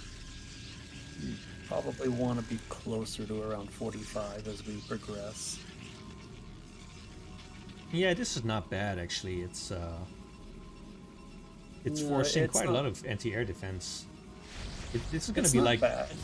Yeah, this is like, wow, 2 Corsairs just getting picked off by the Scourge there, and yeah, like people are saying in chat, this is not really the same thing as your usual Ogre Zerg gamer style. You try to KO the Protoss with tons of mutas and tons of Scourge, because there's not that many mutas, but it is still quite effective, I feel. At the same time, though, this base is not defended by Hydras, so these zealots are gonna just wreak havoc here. Yeah, here's the +1 timing push out that I was talking about earlier. This is something you gotta worry about and be ready to deal with. Yeah, but they're not really finding as much damage as I thought they would. That one sunk really doing a lot of work. So now you've got a group of 6 zealots on the map, which are all injured, and just mutas chasing them. This is like, it's like everything has basically gone wrong for the Protoss so far in this game.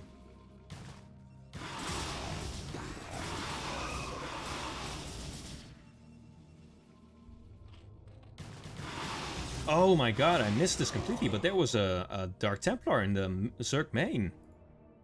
Oh, I missed it too. Oh, I'm sorry, I missed that. What? All the drones are evacuated, so looks like it didn't get that much damage done. It tried to pick up the Spire, but failed. Yeah, yeah, sorry, I missed that. Spire.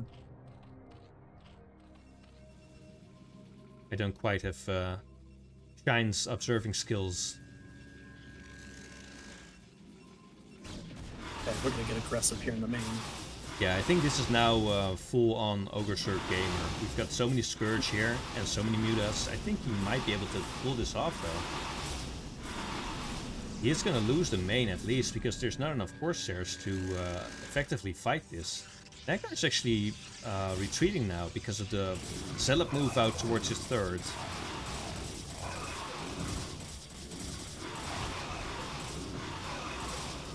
There is an Archon mixed in here, so that's going to be very effective against these mutas. And with all these zealots just pounding the third base, and this Archon to fight against the mutas, it's possible you might actually swing the game back into his favor. Okay, pops the Archon. He is going to get this Evo Chamber, I think. Yeah, the Evo Chamber. He's going to miss his +2. Oh, I'm sorry, that's his +1. Actually. Yeah, that's his +1, actually. So that's actually pretty big. That's pretty serious. Because the Protoss is already on +1, and I don't know when the +2 is going to finish, but there's probably going to be quite a long time where the Protoss will have an upgrade advantage here.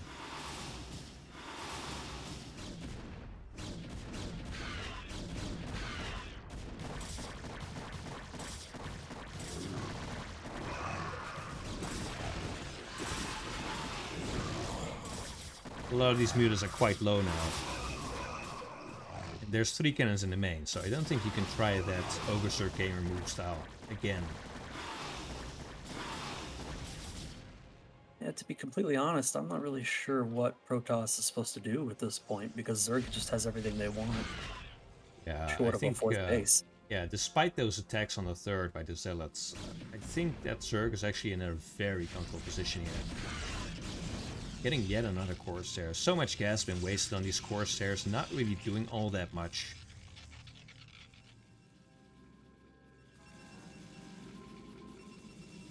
The Protoss army is so small right now. Does have quite a few gateways up though, so he can try to power from here. But his next push out should be very successful, or else he's not going to be in this game for much longer, I think.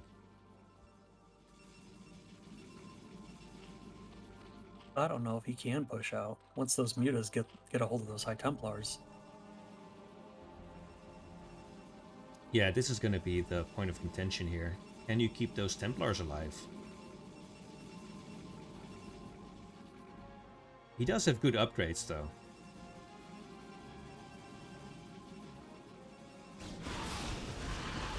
Ooh, actually decent storms. Oh, wow. Huge storm on the mutas. All the mutas falling. Wow. They did manage to pick off 2 Templar, but that's not enough for that many mutas.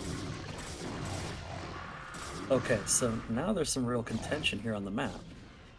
Yeah, Nagnar actually picked off the Observer, but there's no lurkers yet, so it doesn't really matter.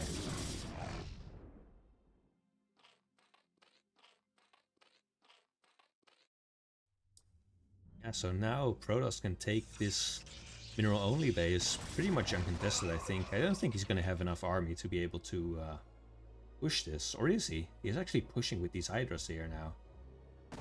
There's actually not that many It's going to come down to the storms. Here. Yeah, it's going to come down to the storms, definitely. High Templar having 6 kills. Nagnar backs off, thinks better of it. Yeah, but with the lurkers coming out now for the Zerg, I think that the Protoss and the Zerg are both gonna just chill and power a little bit.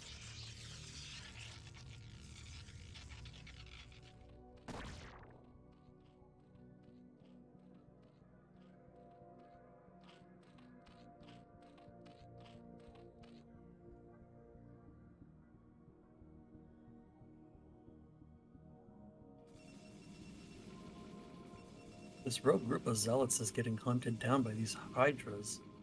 This pack of hydras just tailing them. Yeah, there's actually not that many hydras chasing them, to be honest. Yeah, I was about to say that that's actually a competitive split fight. off. But this force at the top of the map is actually quite more significant. There's quite a lot of lurkers here. All these lurkers have got a fantastic vantage point now. Yeah. Now there's not enough units to fight this, I feel. And just as the drone... back and forth. The drone transfer is happening. But Protoss does have a very nice 360, almost a 360 surround on this. So these lurkers are basically all falling very quickly. A lot of good storms as well. A fortunate combination of just the lurkers being too tight together and not getting picks on the High Templars. Yeah, the Zerg just barely didn't have enough for this fight. And it's unfortunate that the Zerg didn't manage to pick up any of those drones as they were transferring, because it seemed like it was very close. So now Suarez gets a free 4th. Okay. Yeah, this is starting to look more and more favorable for the Protoss, I feel. Yeah, and I'd say the longer this game goes, the more that's going to be the case. Zerg just finished +1 attack, and so it is researching. He's actually researching ALA upgrade. Yeah, he's going to want to get into cracklings eventually. But the Protoss already has 2-2. Right.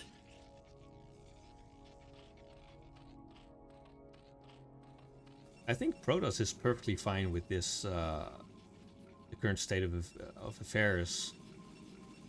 Protoss just wants to power up a little bit, I feel. Get a great army. Definitely. If the Protoss can get a great army together here, then the upgrades will really pull through for Suarez. Yeah, Protoss has secured a 3rd gas versus Zerg. Protoss can breathe. They can relax. Yes, absolutely. And meanwhile, Zerg's actually taking the 5th here, which gets scouted by these zealots. Hurrah!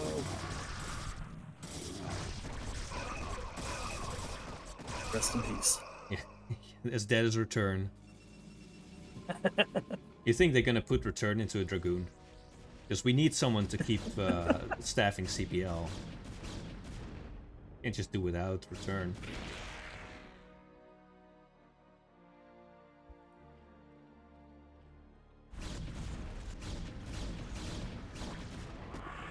Oh, Hydra's just walking up and picking off a High Templar.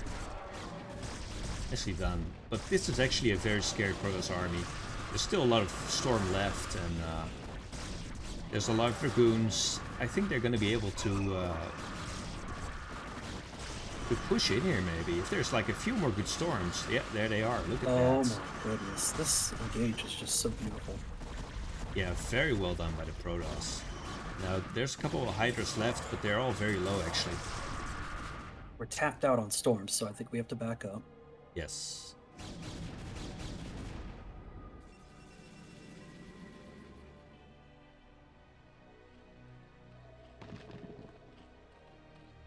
Zerg is going to get that 5th base up. But so is Protoss. That's right, yeah, taking a natural here. And going to be able to get the main after that. Oh, you don't really want to walk up here, do you?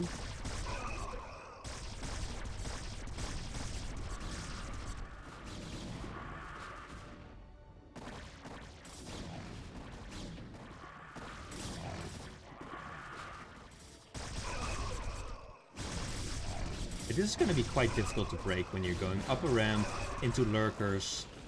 I think maybe you can do it, but with this flank coming in, it's a good thing he did try. I don't know, there's just not enough storm. It's a lot of Dragoons though. Yeah, you really need that storm. The storm is really the backbone of the Protoss army against these Hydras. But look at the upgrades, man. The upgrades are so good. Protoss on +3, 3-2.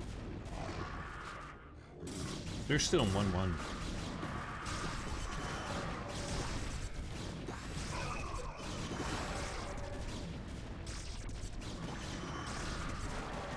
And these small groups of Hydras are just... They are going to clean these actually no, but their reinforcements coming in, they're not going to be able to clear these Dragoons. But even if they had cleared Dragoons, it would have been not very cost efficient. It's just not a very good way to trade at this point, I think. I think Zerg's just going to have to get into higher tech here. You need those plagues and cracklings and everything else. Oh, we do have cracklings, I see. Yeah, we do have cracklings. He's got defilers coming now. They're on the way. Yeah, at this point, the Zerg needs to start contesting these bases from Protoss, I feel. Yeah, and once Zerg catches up and upgrades, the game will start to shift a little bit again. There are more of those Templars and more great storms.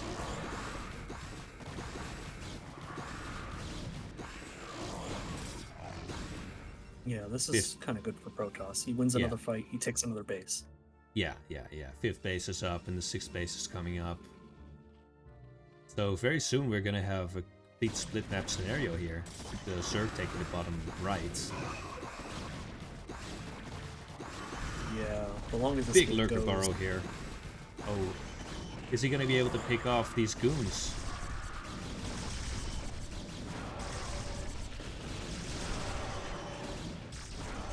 Wow, yeah, even that trade was just surprisingly efficient for the Protoss. And it looks like this bottom right base from Zerg is going to get denied. Unless the reinforcements can clear this out. No, there it goes.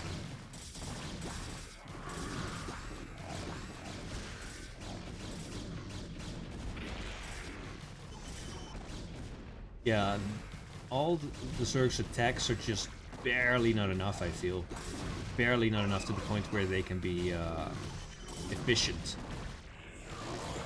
Yeah, I'm waiting for it. I see Defiler's in production.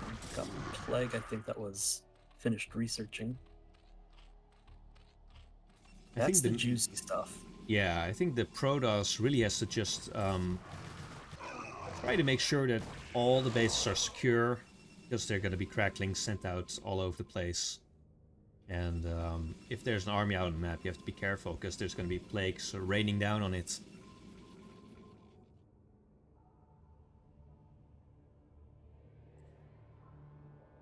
Both Protoss forces coalescing back into one. A couple of free Templars there. Oh, be a wow, pretty nice pickoff. What a great catch.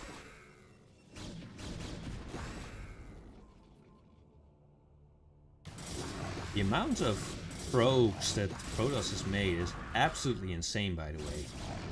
Oh, this Defiler. Oh, it's a nice plague. 85 probes and 69 drones. That's absolutely crazy.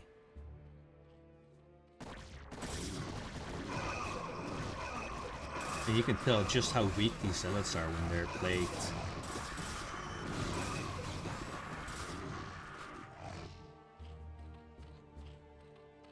Still a 3-1-3 Protoss army, though. Yeah, and it seems like Zerg was actually trying to make a hatch there in the corner. It seems that Zerg just can't get this base up.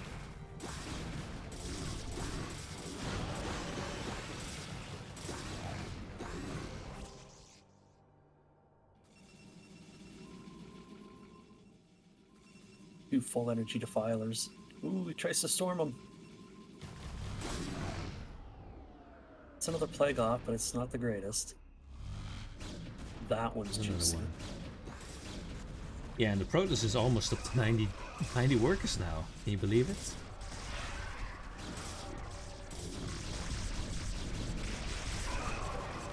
Yeah, I mean, he's got half the map, just about. But like, that's a lot of supply eating into your army. And Nagnar actually just GG's. Yeah. Wow. Yeah, actually Nagnar, you can't secure the bottom right, and he hasn't even seen top right. Yeah, did he not see it? I guess maybe he saw the natural, but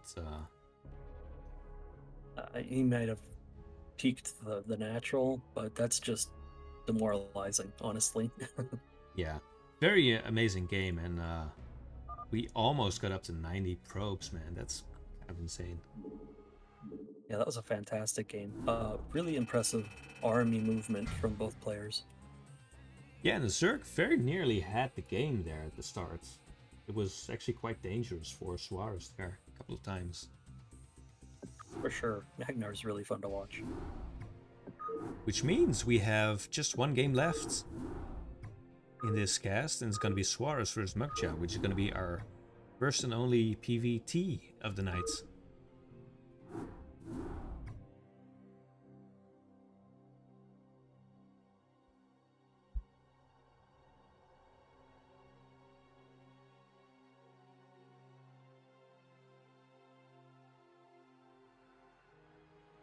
Tachometer keeps asking, what level are we?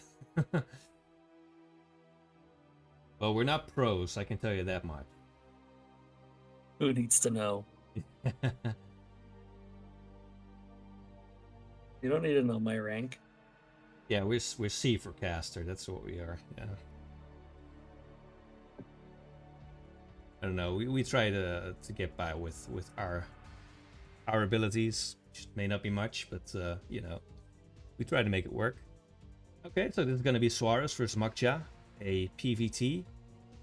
And yeah, this is going to be interesting, especially since we haven't had this matchup yet in this cast. So let's have a look.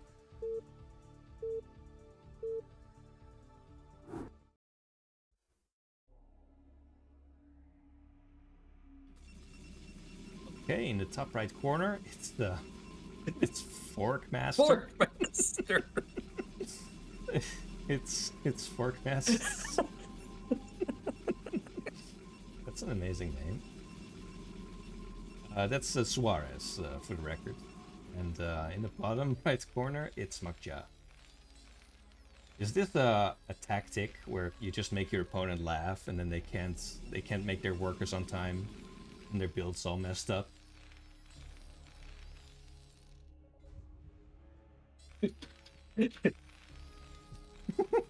Fork Master. Why did he change his name in between games? I love it. Yeah, that's very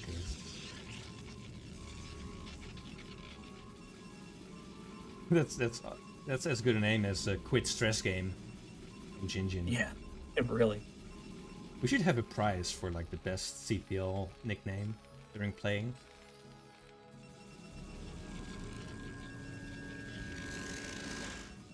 If you get the best nickname, you get like a special coaching or something. Special coaching? Special coaching, I don't know on what though. Maybe like how to pick an even better nickname. Special coaching and nickname picking? Yeah. Your nickname game sucks. Yeah. We're gonna shape you up. I don't know about you. I mean, my nickname is just Dada every time, so not very. What's the story behind that? Behind Dada? Yeah.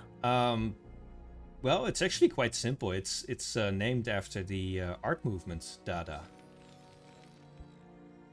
So there was an art movement in the early 20th century, which was just a very interesting art movement. A very strange. You probably have seen the famous toilets that's inside of an art gallery. Someone just put a toilet inside of an art gallery and said, "This is art." Well, that's a Dadaist piece.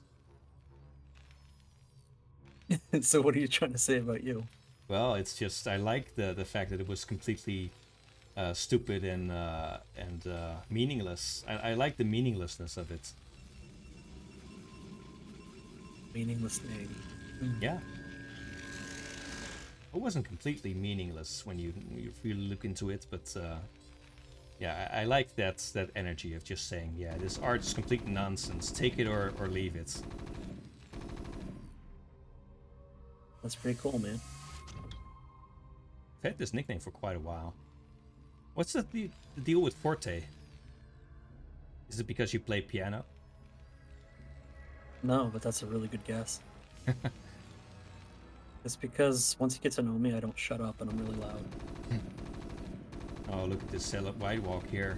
Just walking right in. The factory has just started, so... I don't know, there's only one zealot, and it doesn't look like anything else is coming, so... Just a little bit of micro should be fine. A little tricky with 2 Marines, but you can do it. Third one pops out. Yeah, this should be manageable now.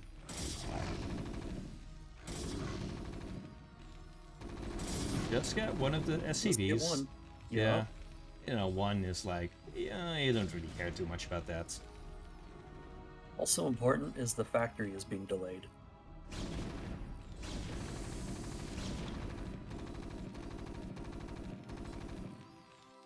Dragoon unfortunately couldn't walk past the bunker. Yeah, it looks like this is going to stabilize now. Yeah, he'll stabilize for now, but this is still a really good situation for Forkmaster to be in. Forkmaster. Because he's got goons, and he's got range that's about to complete. It appears to be going home. I'm not actually sure why. Yeah. I feel like the Terran doesn't really have... I guess he wants to be home to ensure that the Vulture doesn't get in. I feel like you could probably... Can you block the ramp with a goon? Yeah. Yeah, you can do that, right? Yeah, but I mean, his zealot got the pick on the SAV building the factory, so he should know the factory's delayed. Yeah, it's a bit strange. I guess he's just trying to be ultra safe. He really wanted to deny that scout. Yeah, I guess there's a robo finishing. Maybe he doesn't want that to be known. But he put down an observatory. He's just going to gate robo. Observer. Yeah. I don't really get it. Oh, he's just being really careful, I suppose. Yeah. Yeah, it's careful. It's standard. It's good. Yeah. Nothing wrong with Forkmaster.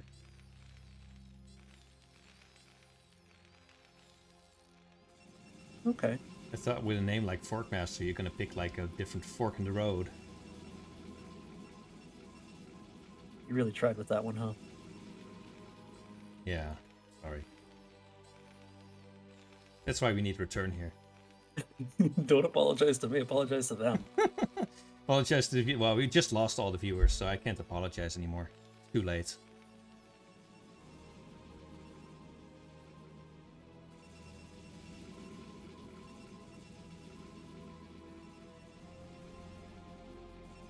Yeah, I guess the Protoss just decided, you know, my RAS is done now. I'm gonna go home in macro. Okay, he's taking a third Nexus on 5 Dragoons. Alright. Yeah, this is the sort of thing that would drive Ortosis nuts.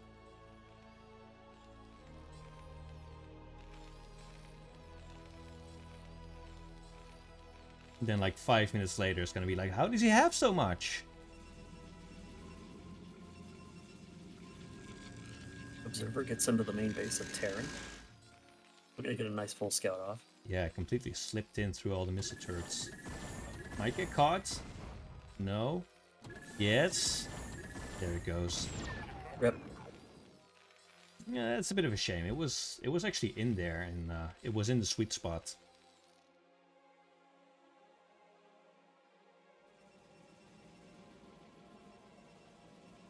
You know, I'm a little worried that we don't have an armory by now.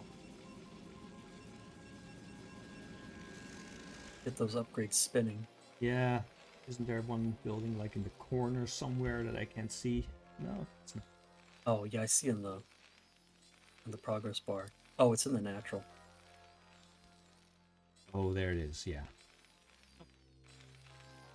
Getting the scanners as well. Shuttle standing by. And the Reaver is about to pop. This is a pretty efficient turn ring.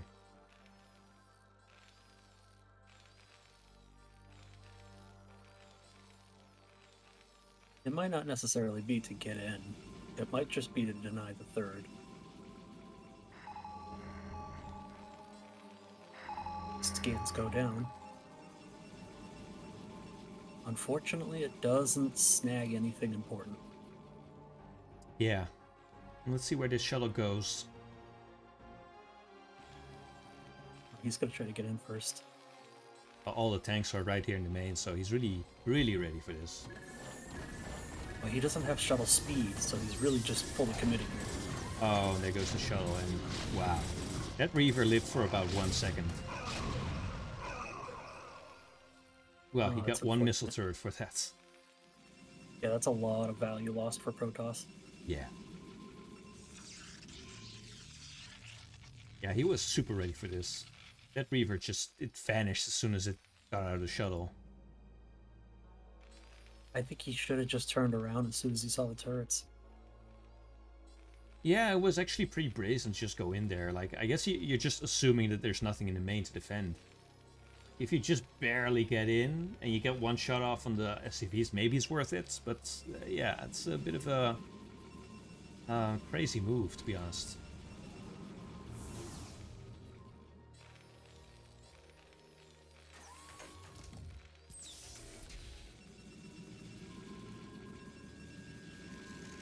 Okay, so fourth base now at the 12 o'clock for Protoss. Gonna go ahead and get that started.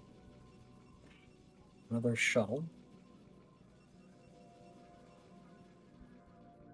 Shuttle going all the way around. It's got 4 zealots in it. It's kind of interesting.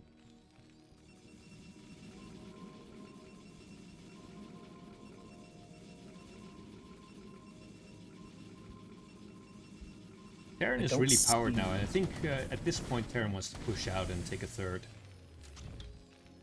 Yeah, he could do that right now if he so chooses, especially after having taken down that shuttle.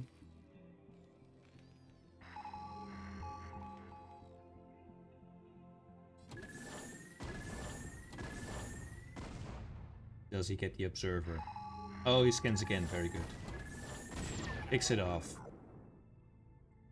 Yeah, it's I'm not sure when it is worth it to use up 2 scans to get an observer, but it's something that I see pros do quite often. When you're basically sure you don't need to use it for anything else. Yeah, that makes sense. I'm not sure how they make that decision though, but look at this fight here. This is actually a pretty amazing trade for the Terran here. These goons just vanishing. The tank line was actually really deep, and there were mostly just goons there, so they got absolutely slaughtered.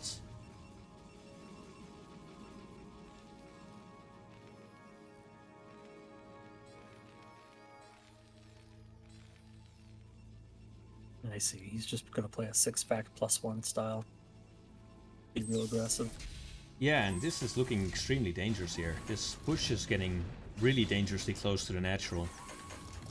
There's tons of vultures here, and Yeah, just the vultures alone are like, they're going to be able to buffer those tanks really, really well for quite a long time. There is a shuttle with 4 zealots. But one missile turret's been set up, more are going to be set up from here. I saw a couple of Goliaths mixed in as well, but it doesn't seem like he's bringing down any more Goliaths for now. See the front lines here? How he's setting it up so meticulously? Yeah, these mines are very beautifully placed. Line of mines, the 2 buildings that he brought for vision. He just keeps getting more and more vision. And there come the zealot bombs, but they are going to be picked off very quickly. There's SCVs to repair here. This is all just looking like a very, very well polished push from the Terran. Zealots coming up, they're going to get completely eradicated by these vultures here. Now there's absolutely nothing left. There's a couple of goons. There's 4 goons and 5 zealots. That's all. Good killer instinct coming out of Mukja.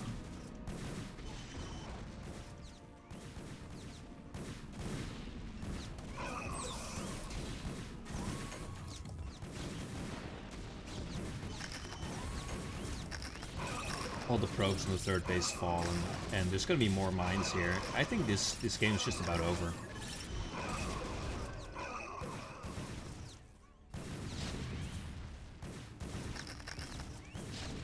I guess he's still confident because of his 12 o'clock. Yeah, I guess the Terran doesn't know about that yet. I'm not sure if he scanned it. I feel it doesn't really matter when you've got this much of a stranglehold over the natural here. Anything that's going to come out is going to get shredded. Yeah, and what do we have back at home for Protoss? We have 10 gateways and a robotics facility. More factories are coming up. So we're gonna have to break out of here with Gateway Man style, really, or Speed Shuttle, but there's turrets everywhere already. Thanks, the mines are already set up.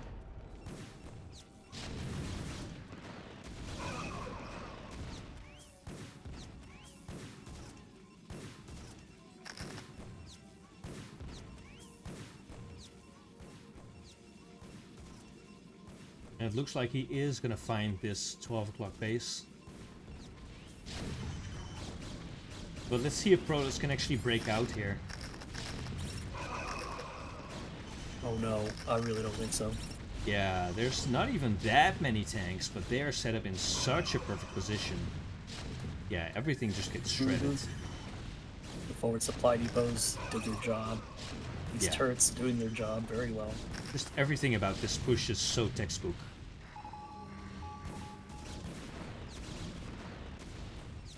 Now using the siege tank on the low ground at the 12 o'clock.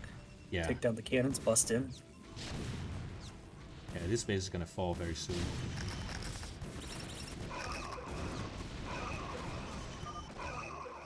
And there's a GG from Fort Master. GG. Great push from Mukja. Baron not leaving the game, just moving in further. No. This Terran is out for blood. He's like, no, I have to kill these pylons first, and then I exit the game. He just wanted to play the rest out. Yeah. Incorporating adaptation into swarm. Tachomet cheered. Well, look at him. Times He's 21. having a grand old time. GG. He's having fun. That's what he's doing. Demeter, thanks for the cheer, man. Awesome. Thank you. Yeah, look at this, man. Oh my god. Just Alright. So he ended. I don't understand, like, how long is he gonna stay in the game? He's just gonna eliminate this Protoss. I guess this is a Baron who like really hates Protoss. Look at all those gateways, man.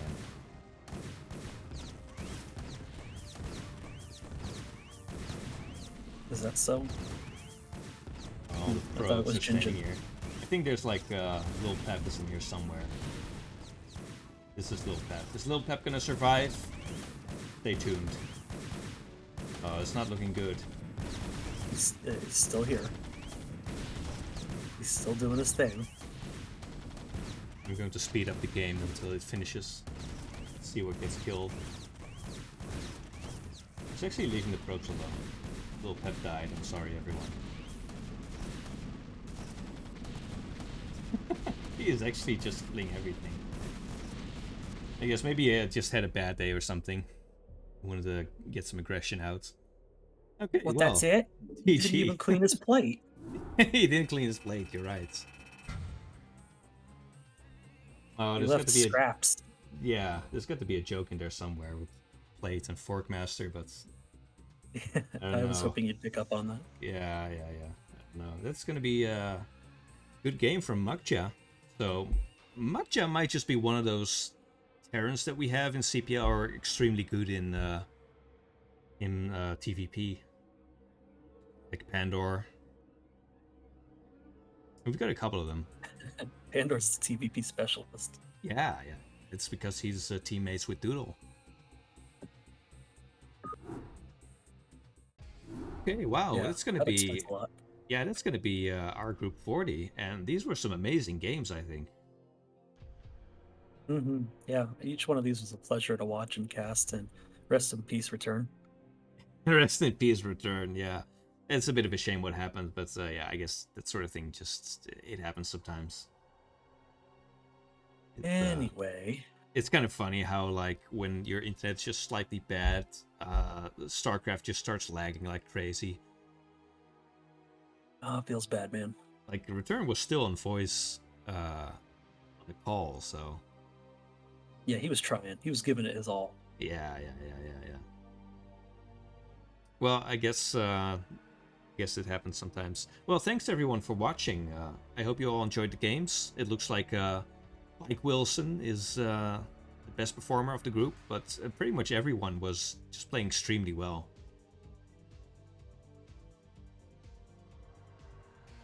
Yeah, good games. I don't have much else to say. Just, clean, thorough, delicious gameplay at the top level. Yeah, and there's still quite a lot of groups that haven't been cast yet, so we'll see if we maybe can get another one of these out. But yeah, until then, thanks for watching, and see you guys later. Peace out, guys. Yeah, and thanks for casting with me, Forte. And, Totally. I know love doing this. Return is dead, but thanks to Return as well. So yeah, that's going to be it for the cast. Thanks everyone. Thanks for watching, and see you next time. Bye.